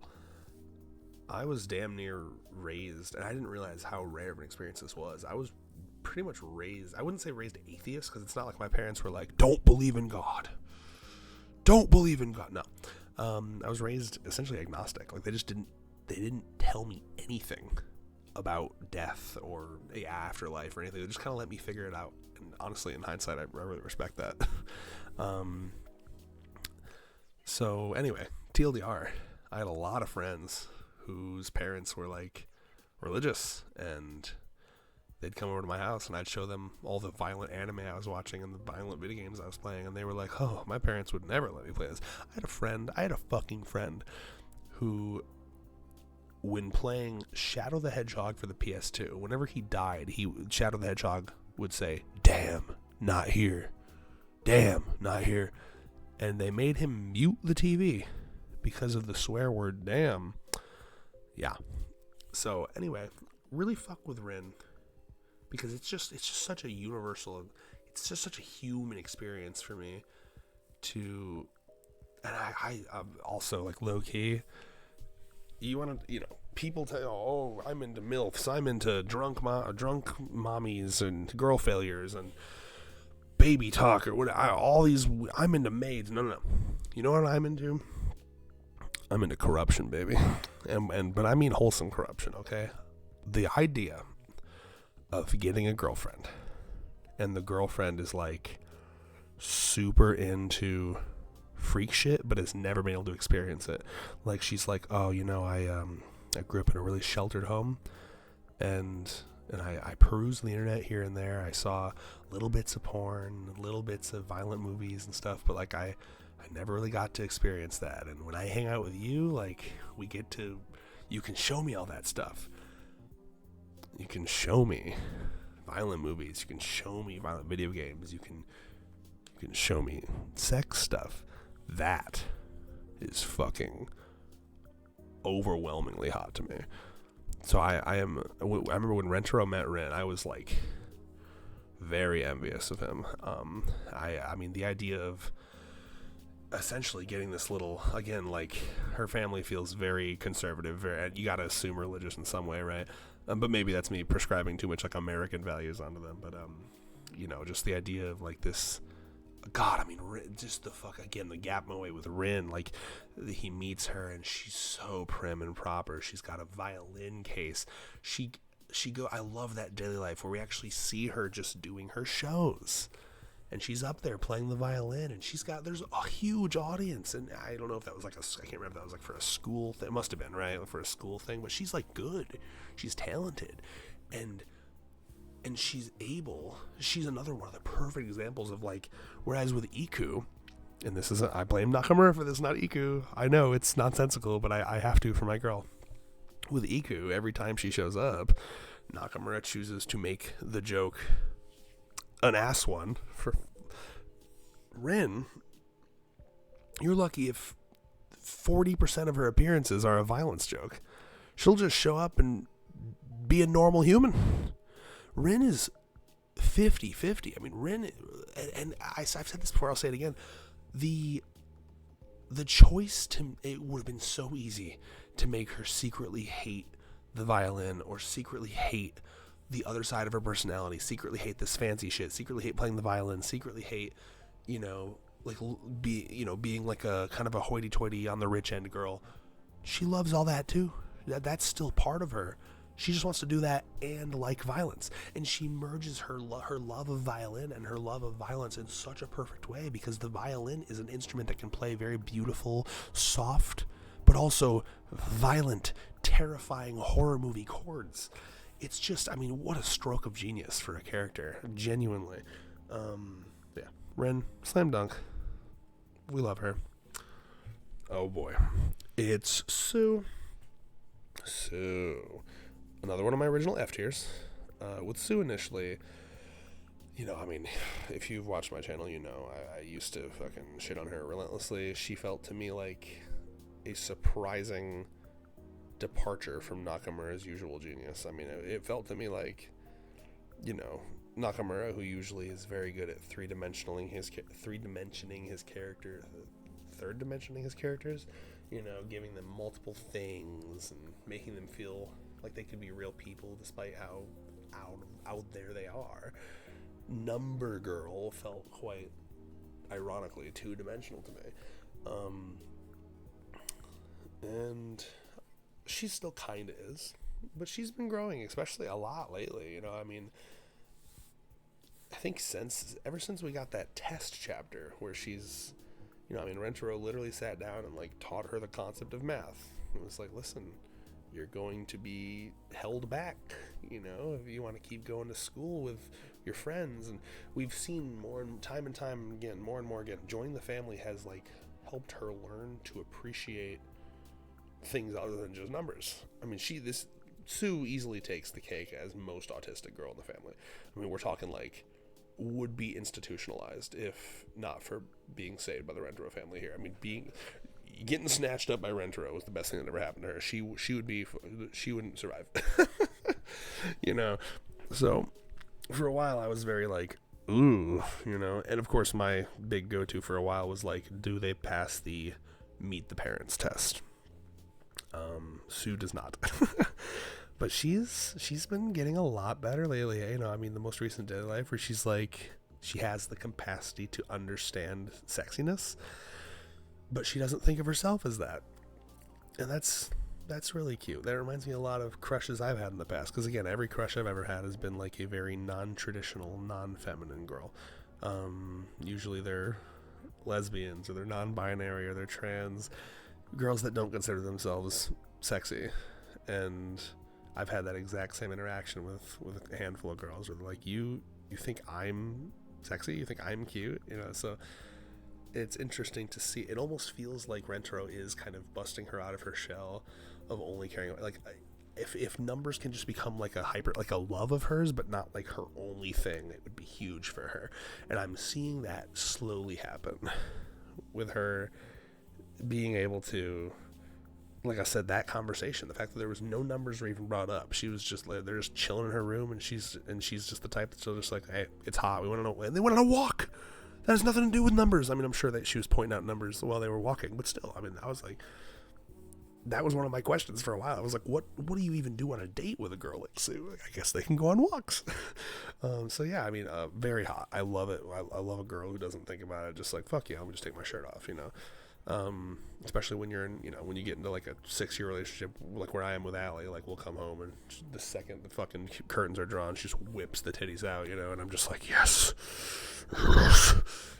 So I love a casual girl like that. So Sue's growing.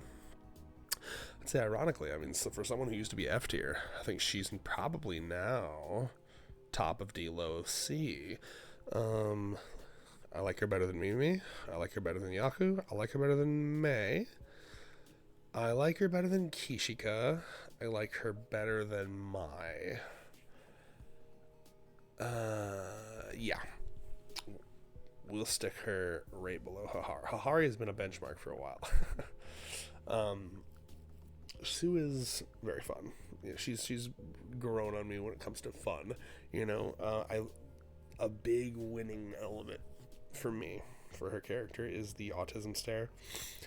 Is her, wait a minute, I don't really care about any of this, or her, you're in the way, move, just like, she's that blunt autism that I actually really do like that, because that's like low-key me.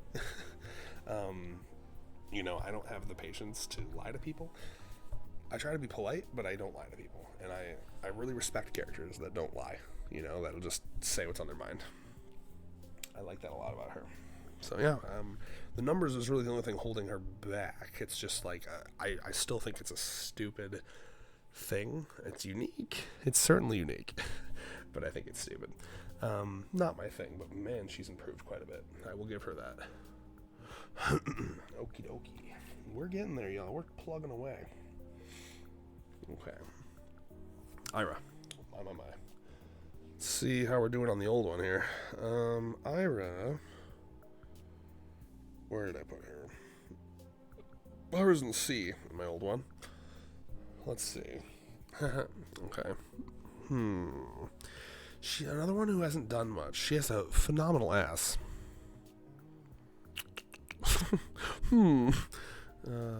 God, dude. As I speak to you, I haven't nutted in 3 days, by the way, because the last couple days I've felt like kind of ill and very sore, like to the point where like I'm like, nope, too tired. So I may just nut after talking about all these fictional women. I think I might have to blast a nut out after this, and I think Ira's ass is what I'll go to. God, it's nice. And also, I mean, she gets bonus points for being, a person of color in this fucking white ass fest. It's like, please give me more, Nakamura. Diversify, please. It's really cool. I like having her. In terms of character, I mean, she's a college girl. She's at the crossroads of her life, trying to decide if she wants to run her father's dojo, or do college stuff. I think the last chapter that really explored her was that May and her one where they went to the hot spring, I believe. Well, it was a serious group one, right? But yeah, she's interesting. She's very grounded. I think she's probably a contender for one of the most normal girls. Her and GI and Himika, probably. And it's good to have them. They round out the cast. They help compare. They're a good grounding rod. Is that a thing? Grounding stick. What am I thinking of? You know what I mean. The thing, when lightning happens, it channels it in safely. They ground the rest of the cast. It's easier to appreciate the weird when you have the normal. But it does kind of just make her kind of boring, low-key. She's very attractive, but beyond attractive, I guess it's like she really is just like she's like the hottie you meet in college that you have like a fling with. It's the vibe I get with her. Her thing hasn't been relevant in a while. I'm trying to remember the last time we saw like I can't kick XYZ. What? No, what was she doing in like the most recent chapter? Like when they're eating hot pot. Did she even say anything about kicking anything? Or was she just eating it? I gotta find her. Where is her ass? Also, where's her ass? Very important. I'm finding her. I want to see what she did in the most recent chapter, just as an example. Bro, watch her not be in it. Watch her get 0. Oh, there she is. Yeah, no, she's being cute. She's literally just in between Hahari and May, and she's going like, and she's like fanning her mouth. Yeah, I mean, oh yes, and then fucking Hahari tries to French her. Lord have mercy. I don't know. I mean, I'm trying to. Is it a good thing that her shtick is done, or is it a bad thing? Because I did think it was a fun shtick. I remember the setup of that was really good, and that's probably why in my original one I feel like I have her. Wait, where did I have her again? No, I have her in C. I guess I said fuck her back then too. I liked the setup. I remember liking the setup of her gag, because that's a really funny one, right? Like she's like fucking Superman. She can kick a fucking runaway car, but if I can't kick it, terrified. In fact, in a way, she's kind of similar to Iku in the sense that she took like a thing from her childhood and it like ruled the rest of her life. Like there was I can't remember what exactly it was. Was it like a thunderstorm or something? Something happened as a little kid, and she's like, "I'll just kick it away." And then her dad's like, "You can't kick away all your problems." And she's like, "I can't. I really thought I could," which is super interesting, right? Because they paint the picture of like, okay, this little girl got like uber strong. And probably, like, I imagine she was like, by elementary school, middle school, she's beaten all of her bullies' asses. Like, someone's like slightly rude to her, and she fucking kicks them across the fucking school, and they crash through the window. And everyone's like, I ain't gonna fuck with her, Jesus Christ. And she's like fucking walking life on easy street. She's fucking like thriving, you know what I mean? And then her dad's like, you can't kick like tax fraud, you can't kick tax evasion, you can't kick you can't kick political corruption away, you can't kick thunderstorms away, you can't kick the slow decay of old age away. It's a funny bit. I can't even remember the last time we fucking saw it, y'all. So yeah, I don't know. I mean, she's very well rounded. She's interesting. She's a college student. We need to see more from her desperately. I hope we get a chapter for her soon. But in the meantime, she just kind of fades into the background.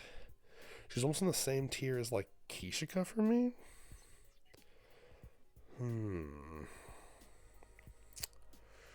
Okay, I like her more than Kishika. Do I like her more than Kishika? Ooh.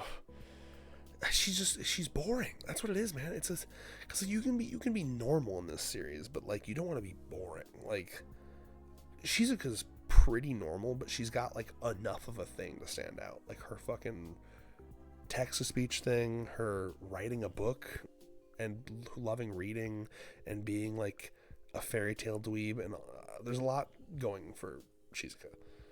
Her mother's the stuff with her mother and the abuse and stuff.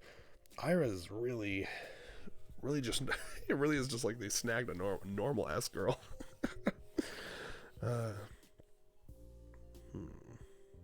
Yeah. I guess. Oh man, Ira's tough. Okay, well, let's walk through this here. I like Ira better than I like Ira better than all three of these. I like Ira better than Kishika. Yes. Yes, I do. Yes. Better than Sue? Yes. Better than Hahari. Oh, why is Hahari the benchmark? She's just so funny. But do I like Ira better than Yamame? No, I think I like Yamame better than Ira. Hold on, I'm putting my headphones back on, y'all. I can hear Dylan snoring in the background. I've got two people sleeping on each side to me. It's hella distracting, but I needed to get this filmed. Okay. So I'm going to say, with Ira, we're going to put her. She's definitely in C. But where?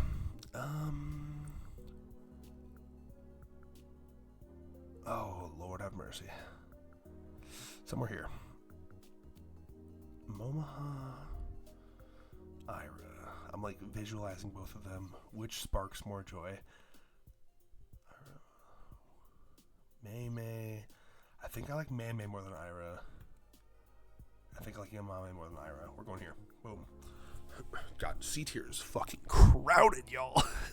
I need some more B's and A's stat. Okay. Tama. Ooh, this one will be interesting. Okay, here we go. Now we're fucking cooking. Tama is a fascinating one. So obviously I had Tama and S. Tama was very relatable to me, especially when I was reading it. Her character hit me like a fucking sack of bricks. I am someone who has struggled with the concept of work for a while, not because I'm lazy, but because I just hate the idea of giving so much of my limited life to a thing I don't want to do. You know what I mean? And, at the time, I was stressed like a motherfucker because I was just getting into a new job after losing the one that I had for like 5 years. And so, Tama's story, my God, her backstory is one of the best in the whole series. I felt like I was reading a different manga. Like her damn near killing herself, and to choose not to, not because she's like, wait, I want to live, but because she's like, wait, my luck is terrible, I won't be reborn a cat. She still, that's unresolved, y'all. She was willing to kill herself. It wasn't like, no, I want to live. It was, no, I want to live as a cat. She hated work so much that, I mean, she fell into like a serious depression. I mean, that was super relatable to me. Moonlight and I have discussed this a lot because Moonlight fucking hates her. And I get it to an extent, you know. I think I wish Nakamura showed a bit more. I mean, if I was writing her, it would have been more like, it would have shown, it would have been, how do I put this? It would have emphasized that, like, it's not that she's just lazy and hates doing anything, but she just felt like the soul. It'd basically be like Zom 100, if you've seen Zom 100, right? It would just be like this soul-sucking, soul-crushing work culture, especially in Japan, right? Like, where you motherfuckers, like, fall asleep at their desk, pass out, wake up, continue working, never see their friends and family. Like, that is kind of what I would have leaned into with Tama. and you could still have her do the lazy jokes, right? Like, I don't want to do that, I don't want to do it, because it could be from trauma. Like, from trauma, she becomes like some, because I've had that before, like when I'm really stressed from work, like I can't even get the energy to do the dishes, I can't even get the energy to take the trash out. So you could have it like, for a while it's she doesn't want to do anything, but then she slowly learns, like, no, it's because of the trauma that work culture inflicted upon me.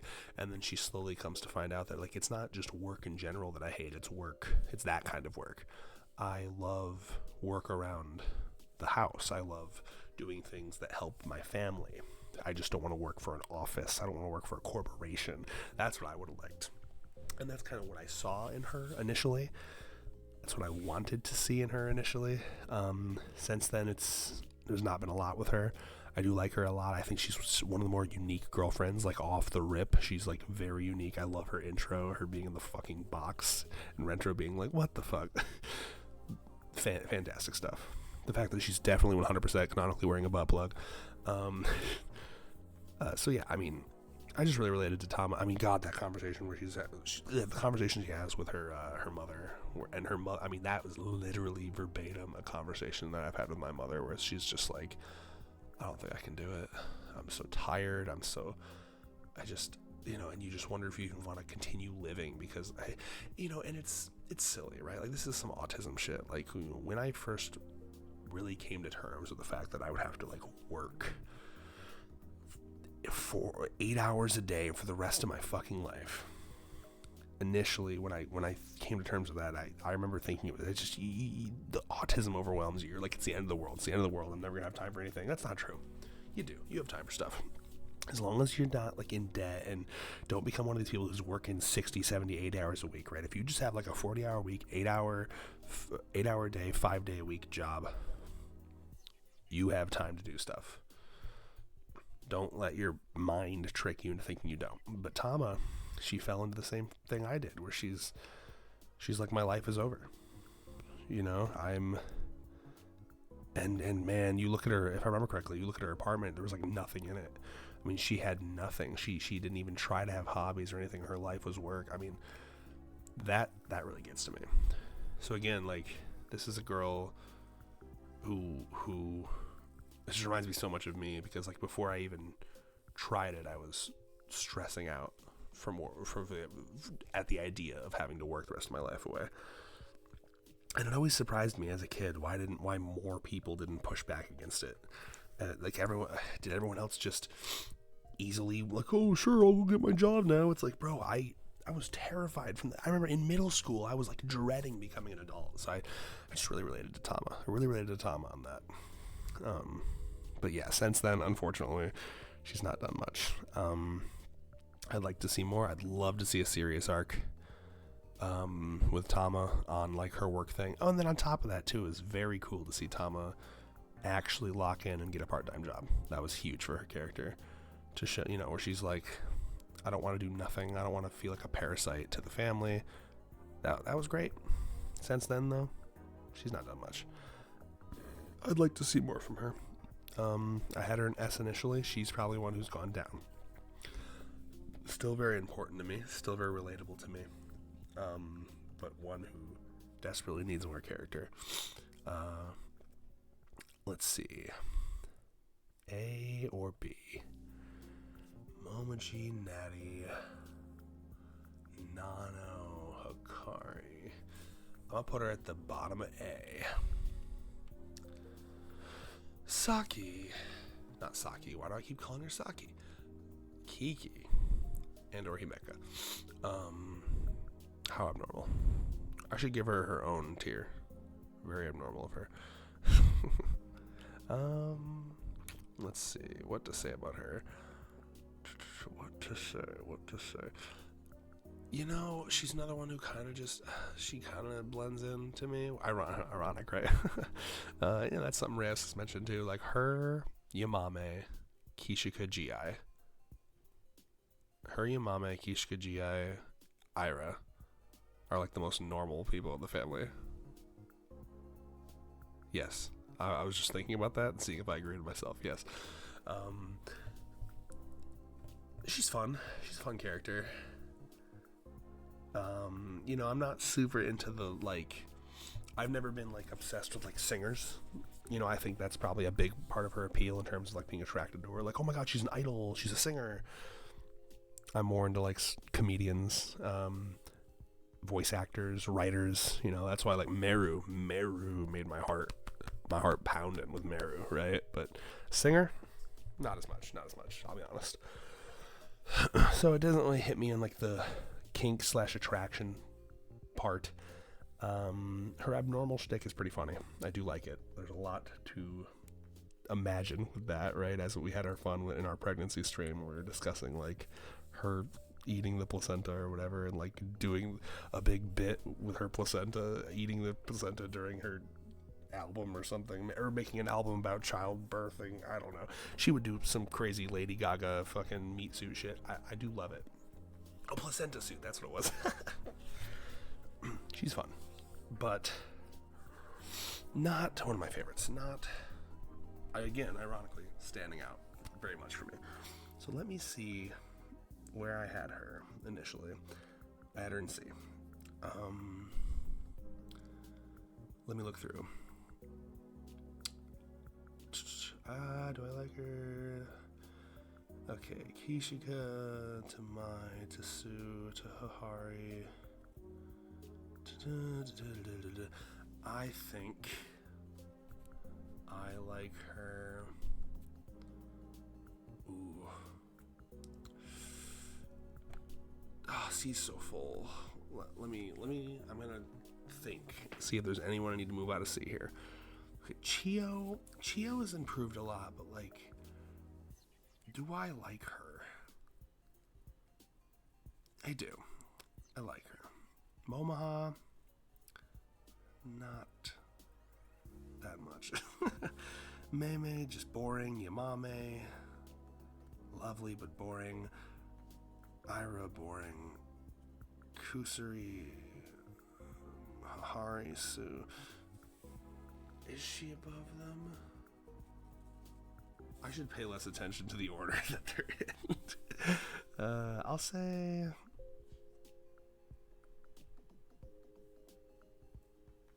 I feel like I should move Chio down. Chio, check this out, y'all.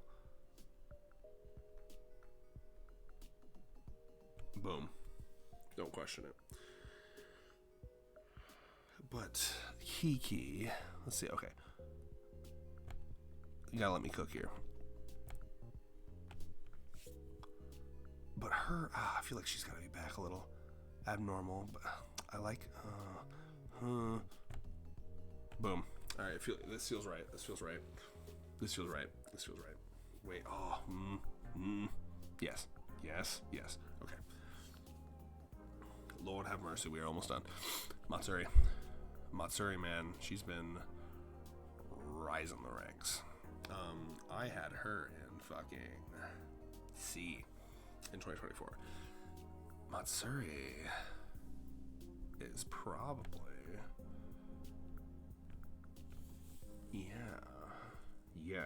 below Tama for sure, but yeah, dude, I was blind and Bawa opened my eyes. I was blind. I didn't even somehow, and it was me being like shallow, visually shallow. Okay, I didn't see her as a tomboy initially, because she's dressed so frilly. But that's the Gap Moe, baby. She is such a rough and tumble girl. She is such a scrape your knee and spit on it and rub dirt on it kind of girl. But she dresses in these things because was it her grandparents that make them? That's just very sweet. So, by the way, Aura, to make fucking like sticky, sputtery ass fucking brothy noodles in an outfit like that. If you ever gone to Hot Pot, anything you wear gets fucking sticky fucking grease all over it, and then it smells. These fucking frilly ass outfits she's wearing are reeking of yakisoba. Baller as fuck. I love it, man. It's just, she's got such a fucking intense energy to her. Her love of partying, she's a fucking party animal. She would fucking club all night, dude. Party hardy all night long. I can't explain it, but the recent panel where she's just drying her hair, like done, peak.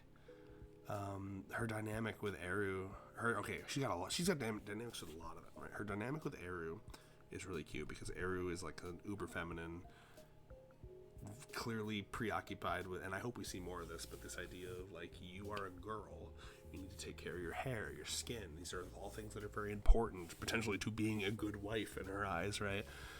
Meanwhile, Matsuri is like, just like Iku, these are all things that I find super attractive. Like, her body, for Matsuri and for Iku, their bodies are simply vessels to do the things they want to do. You know what I mean? Like, Iku loves to run and to play baseball and to feel sensations. Matsuri loves to party and loves to cook. These are things, when the hot fryer oil hits her face, she might get little, like, mini burn scars. She doesn't care.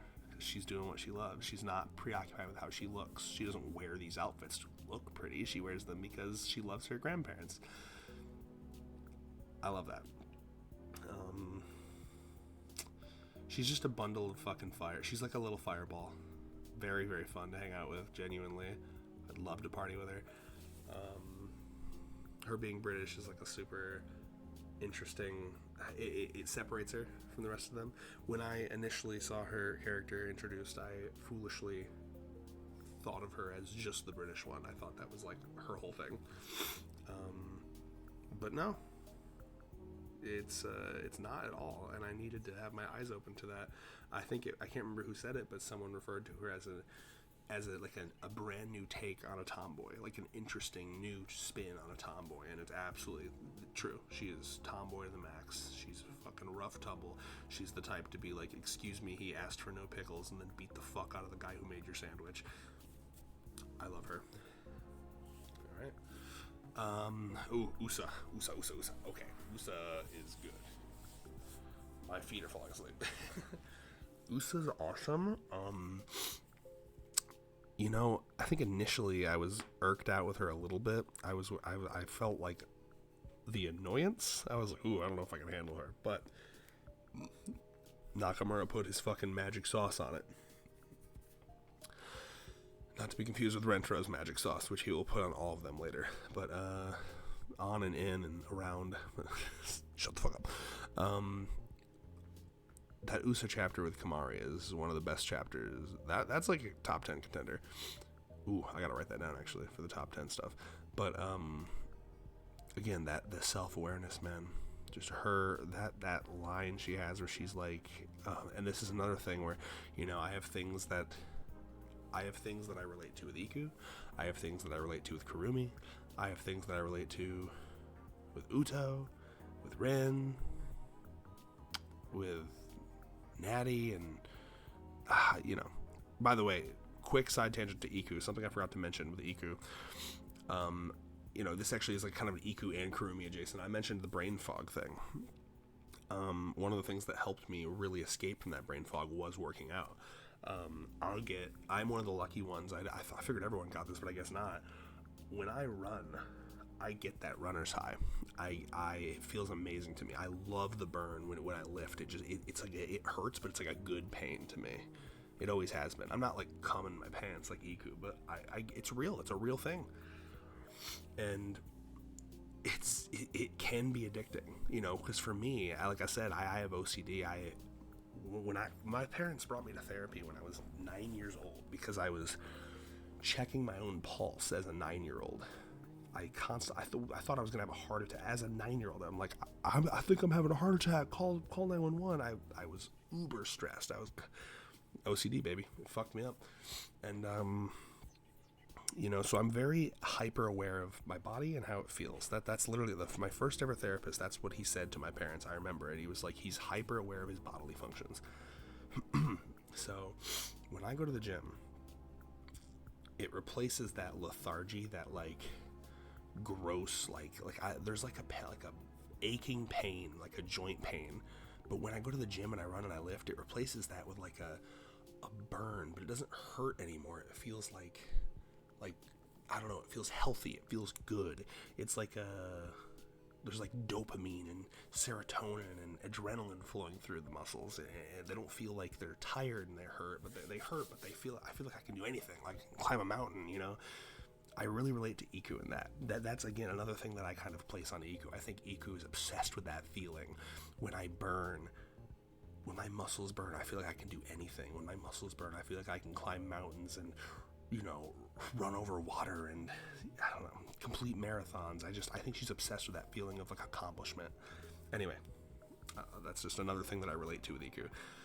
With Usa, she has that chapter with Kimari where she says something along the lines of like, I've always been amazed at the people that can just magically tell when enough is enough, when people are sick of talking, when we've interacted enough. Let me actually just go get that chapter real quick, because it's good. I don't want to misquote her. Hold on now, chill out. The distance between friends, that's got to be it, right? Yes. She says,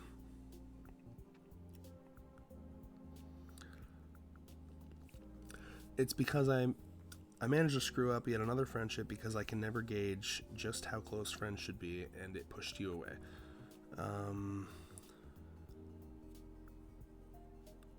Yeah, here we go. I love my friends so much that I feel terribly isolated without them. I want to stay by them 24/7 doing whatever they're doing.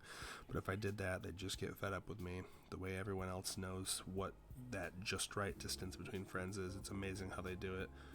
God, man. I had such a similar experience growing up. And what's interesting to me is I've been able to see both sides because I've completely transitioned between the two. When I was younger, middle school to high school, I was Usa. I wanted to hang out with friends as often as I could, and when I hung out with them, it wasn't just for one day. I would stay the whole weekend as often as I could. We would stay whole weekends over. I have memories of getting upset and sometimes crying when they said they didn't want to hang out with me. I mean, I was very autistic. I had to do a lot of therapy to be normalized. One of my strongest memories is my buddy Andy referring to me as cake. He said, "You're like cake. You're sweet, but if I have too much of you, I'll get sick." Right? He also referred to me as a lost puppy, constantly following him.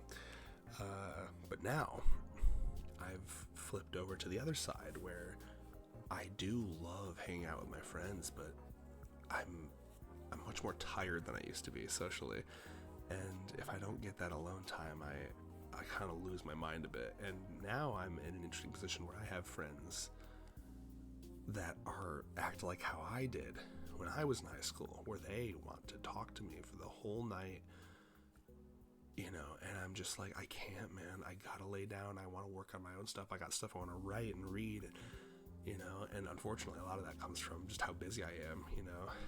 I hate having a full-time job, back to the Tama relation, but so I get it. God, I get Usa so much.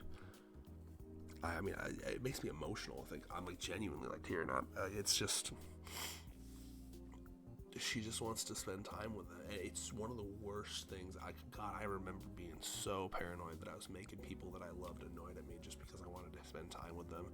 Now, luckily, therapy is a godsend though, because now I feel like I'm very good at kind of telling when someone needs their space. But when I was younger, I was terrible at it, I really relate to that. And then on top of that, so that's the emotional part. On top of that, she's just a freak. She's one of the freakiest ones, and that's fun. That's very fun. I'm very excited to see where her freak shit goes. Canonically in Devore. Never forget that crab thing was crazy. She's gonna be doing some freak shit during sex. I don't care what anyone says. Very interesting character. That self-aware chapter did wonders for her. I liked her before that too, but that was like, wow, that fucking skyrocketed her. Her intro is super interesting. That chapter where, was it me that tried to be friends with her, and then she was like, I can't fucking do it. This is another girl, by the way, just like Karumi, who is, it's interesting, right? And this is one of the things that makes your character so interesting, because I was going to say, like Karumi, she's kind of saved by being in a group that's so large, but at the same time, and I've given this example before, right? I have OCD. One of the things my therapist said was, you don't want to feed it. You feed it, it'll get stronger. This obsession she has with more and more friends, I wonder if feeding it to such a degree will actually make it worse. There's a lot of she's a very interesting character. There's a lot of interesting things that can happen with her. And because of that, she's quite high for me. She's actually exponentially risen. What did I have her in my old one? I don't think I used to like her that much. Let me see. I wonder, was she around when I did this? Oh shit, I don't think she was. I think I've reached the end of... Yeah, I don't think she was in my old one. She was not. Matsuri was the newest. Well, there we go. New territory. Yeah, I really like her a lot. I like her better than Do I like her better than Matsuri? Matsuri's really good. Momoji, Tama, Natty. Hold on, I have to do some freak shit. Hold up. I like Natty a lot, but I like these three better. Usa is an A.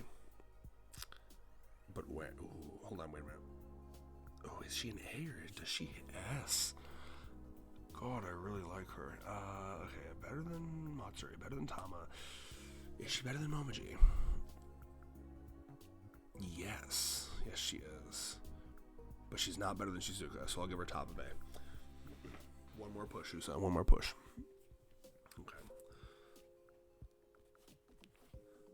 Meru. My love, my sweet. Meru's another easy A, I think. God, we need some more B's desperately. Hopefully there's some B's coming up. I think Eru will be a B. Meru is awesome. An author? Are you kidding me? Be still, my beating heart. God, I love her. How relatable, dude. Especially these days, to be like a doomer, but like a doomer who doesn't allow herself to doom, if that makes any sense, right? It's hard to believe in things these days. Life, the world, it's scary, it's rough. And she inoculated herself instantly. She read through all of the most horrific shit, and the light literally leaves her eyes. But she will not allow that fate on anyone else.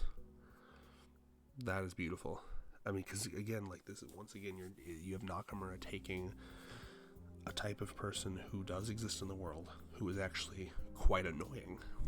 The constant doomer who wants to drag everyone down with them. And taking that type of character and spinning them into a positive, where it's like, I will take on all of this negative emotion myself. That's for me to bear. And I will use that despair and twist it into optimism for everyone else, for that is the only way we get out of this hole. And by the way, there's some fucking truth to that. One of the reasons we're in the place that we are today in the world is because no one has hope for the future anymore. I am not fucking kidding you, bro. a lot of the reasons that things used to feel like they made sense and now they don't is because people had a belief that the future would be better. It all started to go downhill when people collectively just started to believe that things were going to suck and get worse and worse. Because when you believe that, what are you working for? What are you having children for? What are you saving up for? It's all... The people that lead our world now, they don't have a belief in a future world, and all they believe is pillaging the current one. They think that the world will end within the next 50 to 100 years, so might as well just fucking take all the wealth and run. It is that is causing the world to rot. So Meru is spot on with her diagnosis of fiction, stories, optimism, positivity, hopium. These are, it seems silly, but like, that needs to spread to make the world a better place. I love Meru for that. These are characters that are so fucking incredible. I could imagine having full conversations with them. Meru is one of the most prime examples of someone I could talk to for ages. She might be S tier. I have to think about this. Better than Natty, better than Matsuri, better than Tama, better than Momoji. Thinking better than Usa. Is she better than Shizuka? I think she's right below Shizuka on S tier. Bro, my S tier is fucking packed. I love it. Saki, my beloved, my sweet. God, what a fucking dweebus, brother.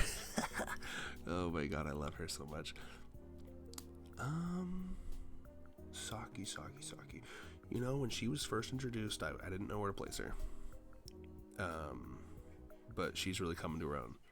I like her dynamic a lot with Matsuri. And remembering that she's like 19. Like, what is this beef that this 19-year-old has with this? What is Matsuri, 12? So fucking funny, dude. God, an adult, grown-ass woman over here, bro. Saki. I like this arc that she has, where she wants to be like a reliable senpai. She wants to... In fact, I could see her like wanting to be like a teacher, you know, like she loves the idea of kids looking up to her. It's very sweet. And I assume that comes from someplace. Well, I guess we saw the flashback of her I just really liking it, but I'd like to see maybe more, you know, maybe she had like a teacher she really looked up to. I wonder why she wants to be looked up to so much. But I think a standout moment for me for her recently was at Lovelyland, where she actually did lock in, and she was like, look me in the eyes, Matsuri, look me in the eyes. And you know, but it was like, it was written so perfectly, because it wasn't that she just like magically overcame her fear. She was looking Matsuri in the eyes to not be scared, but while doing that, she came off as this really tough senpai. I liked that a lot. I'm trying to think if there's what else. Her design's really cool. I like that she's weaker than Shizuka. Crazy. Again, she's so baby. She's a 19-year-old, but she'll fucking trip and fall and be like, fuck. And of course, you know, her willingness to fucking drink. I like how, yeah, that was the other thing too. She's like super honest. She's like Goku levels of honest, where she's like, I'm going to skip the year because I want to be older than ever, you know. And clearly, again, this is clearly coming from a place where her whole life she's been made fun of for being short. Her whole life she's been made fun of for being immature, and she foolishly thinks, well, if I'm simply older than everybody in the year, no one could possibly call me immature. But yeah, no, instead of lying and saying she was sick, or simply just skipping, she's like, let me drink a fuck ton of milk so I shit myself in the fucking nurse's office. That's commitment, dude. That's fucking commitment. That is fucking commitment. And that's so Saki. She's like, she's very, and in that way, she's actually quite similar to her rival of Matsuri. They're both very like, we're gonna do everything we do at 110%. I like that about her. Saki might help us fill B tier. Because Natty's better than her, Matsuri's better than her. Yep, for sure. So, Saki.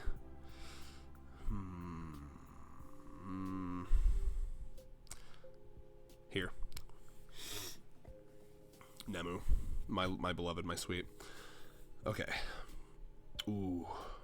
I've been saying Nemu top 5, but let me see if that's real. Yes.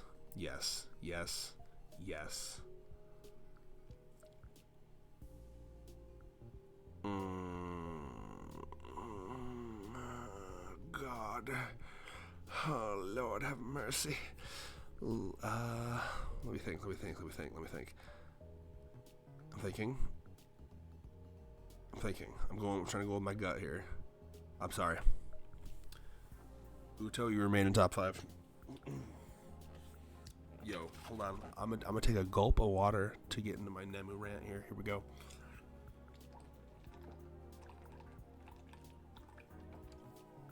Oh, I got a big fucking jug. It's so good. Okie doke. Nemu is probably my favorite of the new girls. Oh, Kamari's really good too. Damn, S tier is gonna be fucking packed. God damn. Okay. So, Nemu hit me immediately. I have a very special connection with Nemu because, in our reviews, I instantly kind of clocked an element of her character, and I'm very happy about it. When I said the now famous, I think she's gonna be always kind of tackling sleep-related events, right? And then instantly, her intro chapter was her, because again, she's awake when everyone else is asleep, right? So if there's ever like a burglary, that was kind of my vision when I initially said that in the reviews, right? It's like, oh, they're all asleep. Someone tries to like burgle the house, and her fucking like asleep self is gonna go down there and fucking snap the guy's neck, full Nelson him until he's like tapping out like a WWE guy. That's already really funny, right? You know, a lot of Nemu. So anyway, yeah, there's that connection that I have with her.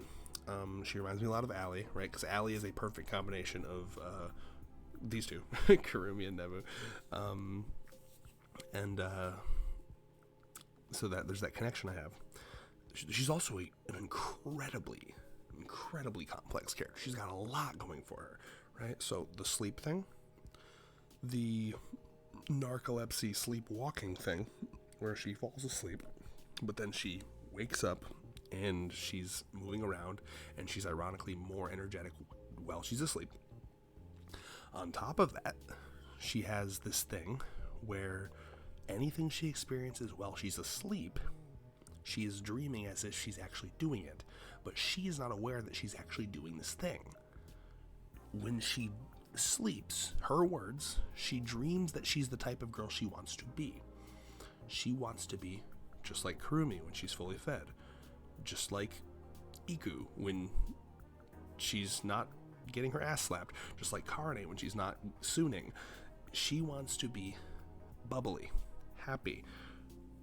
She wants to be a girl who's like, oh my god, Rentaro. She wants to be able to take her boyfriend by the hand and run to the Ferris wheel. Think about it. It's the same tragedy as Kurumi, someone who has not, and this clearly this really gets to me, this type of tragedy, right? Just like Kurumi, someone who has not been able to live her full happiness, right? Kurumi has been stifled from her full life. It's one of those things where you look back and you're like, all those wasted years. I lived like life to like my 30% of my potential for fucking years. It's like, when my brain fog used to be so bad that I was suicidal, and I thought there was something medically wrong with me. I got all these different tests, and it turned out I started to take magnesium supplements, and I started to work out more, and that cut like 80% of it. And I was sitting here like, are you fucking kidding me? I spent like 2 years of my life feeling like dog shit. That's 2 years I'll never get back. To me, that's got to be how Kurumi feels about the years of her life where she was constantly hangry. And if Nemu can ever fix what she hasn't fixed, what she's got to fix, That's how she'll feel about her sleep thing. I mean, this is so tragic. And again, it's something that I predicted, and then it was like confirmed in the volume extra. The vision of how she sees herself, I mean, it's, I don't know if Nakamura means to play it off for a laugh, because it's not fucking funny. It is downright fucking traumatic. It is tragic. It crushes my heart. It makes me tear up. Nemu wants so badly to be able to be energetic and bubbly and happy and run around with her boyfriend. And she does, but it's like a haze. She doesn't think that she's actually doing it, and for whatever reason, no one's told her. I assume that's being saved for like a series arc at some point, but that's super interesting. You know, I mean, can you imagine how disorienting that would be? Because I have to imagine that when she's dreaming of these things, a dream is, you guys know how dreams are. They're very nonsensical. They're very hazy. You wake up and you forget half of them. The way I view it, because I like to interject trauma into things, that's what I do. I don't think that she's having a good, how do I put this? I don't think she retains like a very full, crystal clear, crisp memory of these things she's doing when she's like a sleep version of herself. I think it's like vague and hazy, and it's vague and hazy enough where she thinks it's fake. She thinks it's not real. You know what I mean? So that's very sad to me. And by the way, all this I've said, and we haven't even gotten to her third character layer, which was introduced like damn near immediately after her introduction, the adrenaline junkie thing. What a fucking cool cherry on top of her character, where now she's almost, it's like a Dr. Jekyll, Mr. Hyde thing. She's fighting against the sleep desperately, because in her mind, she doesn't know that when she falls asleep, again, keep in mind, when she falls asleep, she thinks she's in the middle of a fucking date with Rentaro. And she's like, fuck, I fell asleep halfway through our carnival day, and then Rentaro must have like carried me around. What a fucking shitty ass girlfriend I am. That's what she thinks. So now she's like harming herself. Make no mistake, she's like self-harming by like keeping herself up beyond what her body wants her to. She's riding roller coasters to keep her awake. Now she's into spicy food to keep herself awake. This is a tragic character. It's a very tragic character. Not to mention her design's beautiful. Oh, I'm sorry. Wait a minute. There's a fourth element to her character. The shoe cobbling thing. Which, by the way, you know, and I know people are like, that doesn't really come up anymore.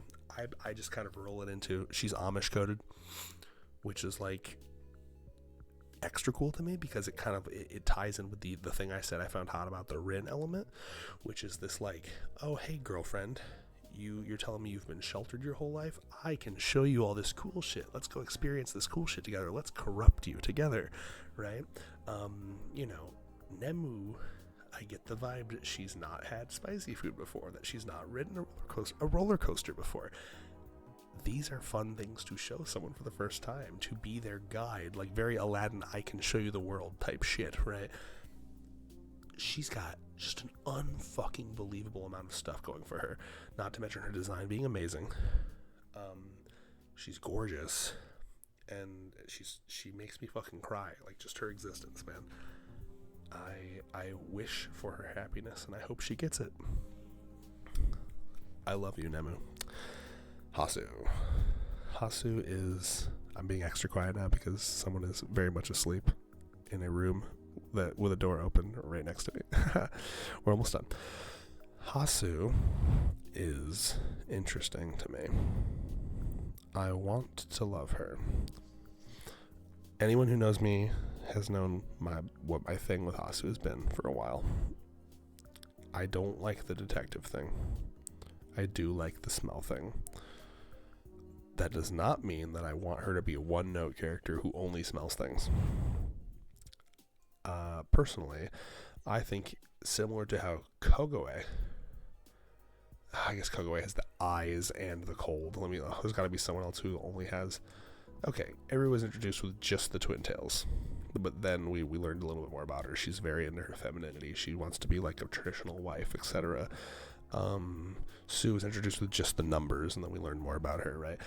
I wish that Hasu was introduced with just the smell thing, and then slowly kind of other things were revealed about her that weren't such an obvious, like, to me, what feels like a tacked on character trait. You know, I'm trying to think of an example.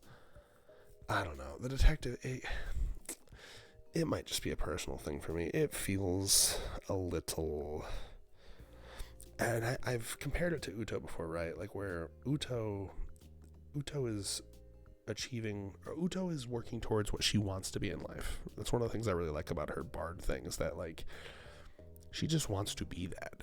She looks at a world that's boring and wants to be something cool. Whereas Hasu is doing the detective thing to pretend like she's smart. And it's not like she's interested in it. We've seen zero indication that she's like, oh, I'm really into detective novels or something. It's like, no, she's doing this to pretend to be smart. It's a lie, you know? It's kind of inherently makes it less cool than Uto's thing.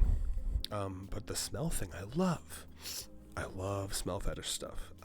Especially in fiction, you know, a little in reality too. You know, girl smell is generational panel. You know, I fucking shitted, pissed, and came when that panel dropped, you know. What else? The flashback we got of her, like, getting into the nasty smells and shit as, like, a kid was fucking crazy. Her swimsuit in that color page. I mean, she's been trying to work her magic on me. I think she's very pretty. I think her design's really cool. She borders on not being able to pass the meet the parents test, though. You know, this detective thing. Like drop the fucking detective thing, okay? I personally, the way I would have written her is to kind of lean into the smell thing. It doesn't have to be a fetish constantly. It could have. I just like the idea of her having a very, very in tune sense of smell, and being like a smell fanatic. So, like, you know, you go to the candle shop with her, and she's like, "Oh my god." Like, kind of, I mean, it would be like a dog, right? You know, like they say that, like, dogs stick their heads out the window because it's like they're getting drunk on all the smells, right? I think that'd be really cool to, like, dive into what life would be like if that was what your life was, right? Like, you know, you'd probably need at least one more character trait, but I just don't like, I'll be honest, I don't need to fucking present an alternative to you. I just don't like the detective thing. But the smell thing is fun, and I'm hoping to see more of that, less of the detective thing. I'd like to tackle kind of what life is like for her, having that good of a sense of smell. I think of, like, Smallville, the show about Kid Superman, where he's, like, got to deal with the fact that he can hear everyone, he can hear people talking, like, miles away. I imagine Hasu on certain sensitive days could wake up and fucking smell the shit that her dad took downstairs 3 hours ago, and she's like, oh fuck, you know what I mean? I don't know. I mean, like, that, you know, that could be interesting, right? Yeah, but also she could have, like, a love-hate relationship with smells, right? Like, she loves smells, but she's also, like, super overstimulated by them. I would like to see more exploration of that. But yeah, basically, not Nemu. Wait, I'm losing track. Yes, Nemu. Yes. This is Nemu. That's Meru. Nemu is able to have, like, 4 character traits. Okay, give Hasu a third one. Something to take a little bit more time away from the detective thing, please. So for now,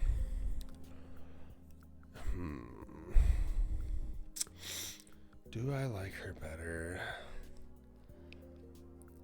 Yes.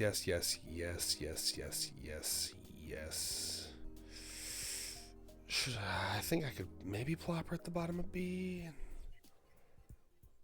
I don't know. God, the C is so full. Let me think. Okay, who can I put anyone in B? I don't know. Can Mei go in B? She's just so fucking boring. I don't know if anyone can go in B, bro. They're all so fucking boring. These are all the, like, we're just here girls. But is Hasu better than just being here? She's not. I might have to have an obnoxiously large C, girl. I don't think she deserves B.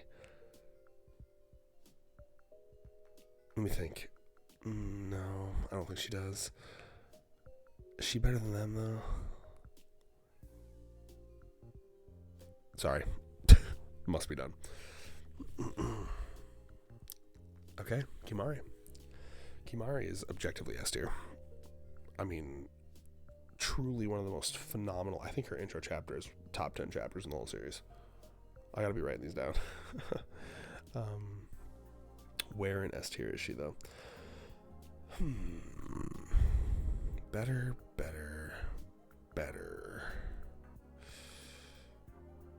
Ooh, Rin. Maybe like in between Rin and Akko. Is she better than Rin? She's not better than Uto. She's better. Is she better than Rin? Let me think. No. She's better than Akko. I think she is. That's where she is for me. Yep. Best intro chat. One of the best intro chapters in the whole series. Maybe even the best. One of the most nuanced, well-balanced characters in the whole series. She just feels like a real character. I mean, a lot of them do, but she does not feel like a 100 Girlfriends character. She feels like I'm reading a fucking novel, bro. There's just, she's just written so well. God, that moment where she's like at the stoplight, the crosswalk, and Rentro's just observing, like just watching her with the love in his eyes. Unreal. Her relationship with Usa is amazing. The poetry. God, if she wasn't S tier already. Little poetry girl. Her only way of like expressing herself in a stifled household. Oh my God. What more is there to say? Kimari's incredible. Eru was the biggest rags to riches I've ever seen in my life. Dude, I was real concerned. That first chapter was a rough one, but maybe, was that intentional? Who knows? Was he lulling us into a false sense of security? Maybe. But, I think for Eru,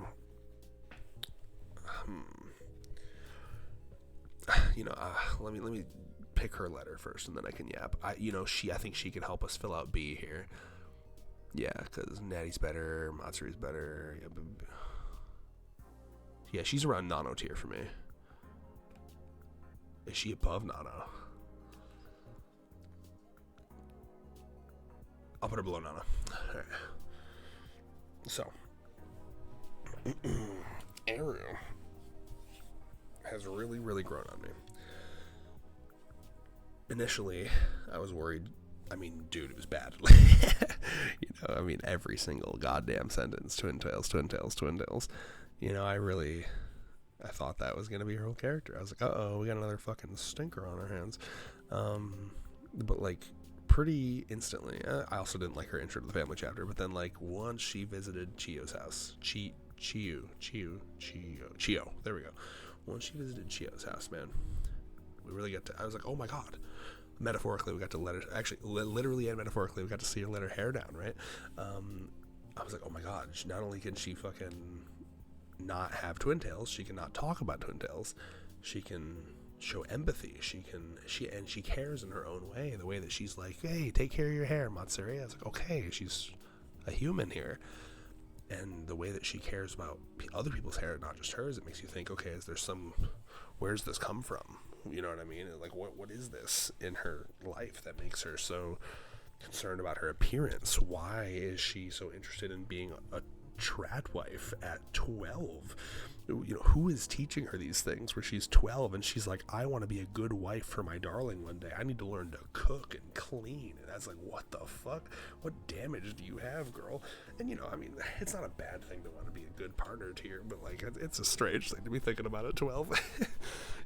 And to be this obsessed with your appearance at 12, I think. and she's been one of the easiest characters to headcanon. A very fun character to headcanon, insert the Eru homophobic joke here. But, I think it's pretty clear that she was raised in, like, a conservative household.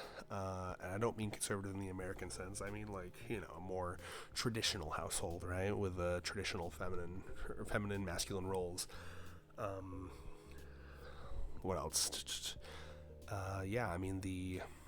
Don't do that. Her dynamic with Matsuri's got dynamics with so many of the characters, but like her saying, hey, it'll leave a scar that you're a girl. You can't do that. Oh, you think about you're a girl. You're not gonna want that scar when you're trying to be a pretty lady in the future, right? She's thinking about these things when other people in her age bracket are not, right? It's really interesting. So it's really fun to headcanon things with her.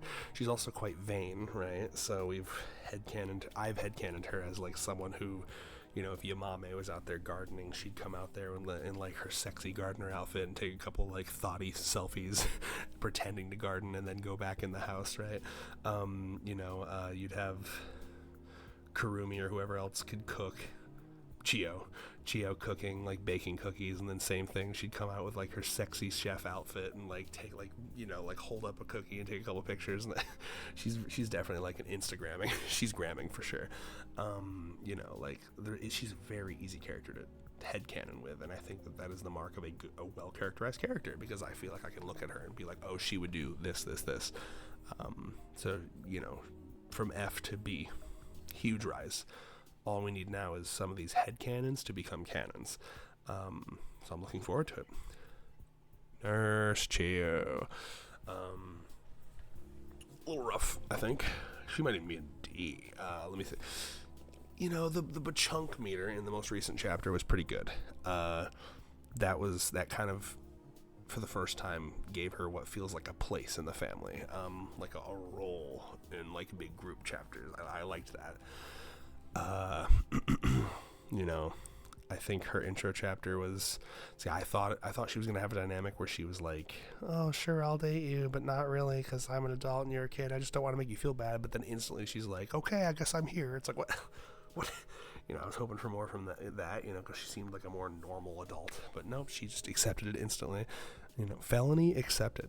But beyond that, I mean, she felt almost like painfully normal, right? Like, that first daily life segment where it's literally just them holding hands, and she's like, oh my god.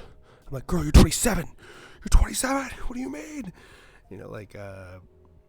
That was yikes, right? That was a rough daily life segment. Not a very good intro to the family. I mean, it was an interesting intro to the family segment, right? Because it was like, oh, look at all these moments where we've interacted with her in the past, because she's a school nurse, right? Interesting. She's got a dynamic with Saki because Saki was there so often, but like so far she's not really felt like she's come to her own yet. I think the best showing genuinely so far has been the Bachunka meter from the most recent chapter, which was good. That was good. I do like, because you with these girls you're looking for like, it's kind of like when a new Straw Hat joins a One Piece. It's like, what's their role? And with Chiyu, it's like, okay, her role is to stop them when they're going too far. She's the voice of reason from like a medical perspective, which is cool and probably needed, right? So better than Mimi, better than Yaku, almost on par with Mei, I'd say. Kishika, Su,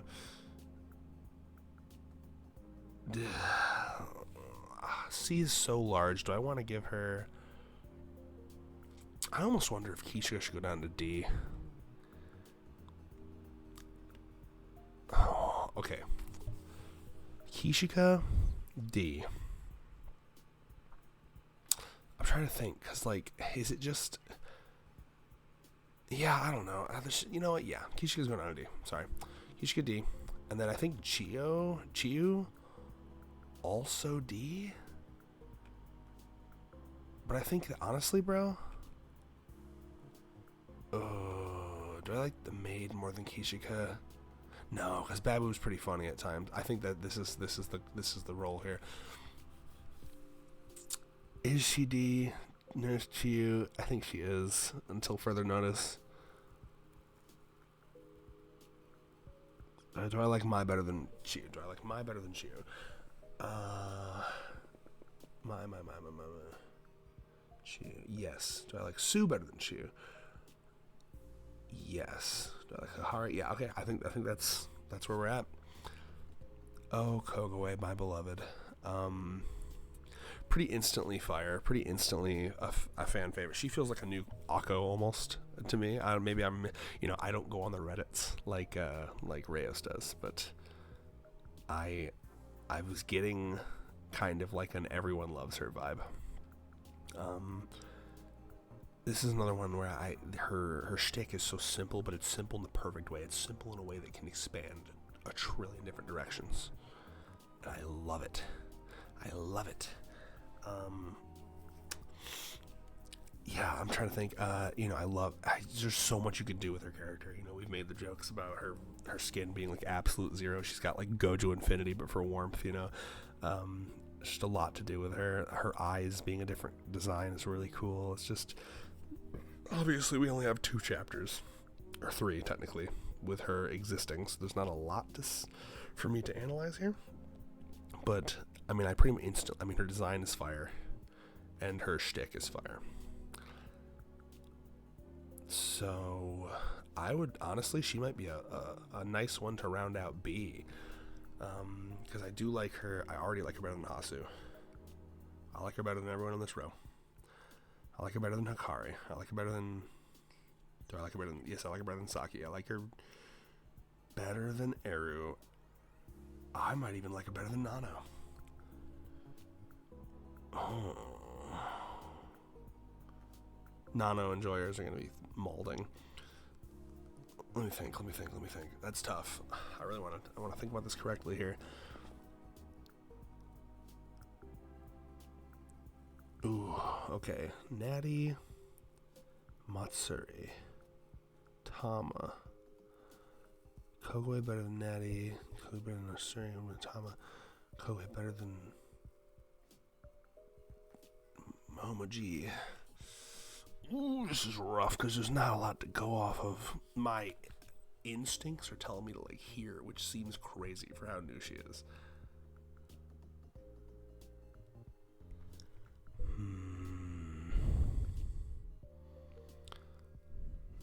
Eru.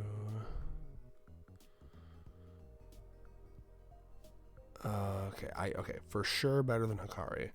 For sure better than Saki. This is where it starts to get hard. Better than Eru, yes. Even just like an aesthetic base, right? Like she's prettier.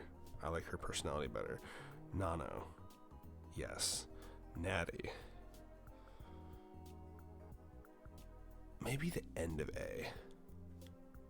Yeah, she's not better than Natty. Bottom of A. Okay, there we are. Rentro stays down there.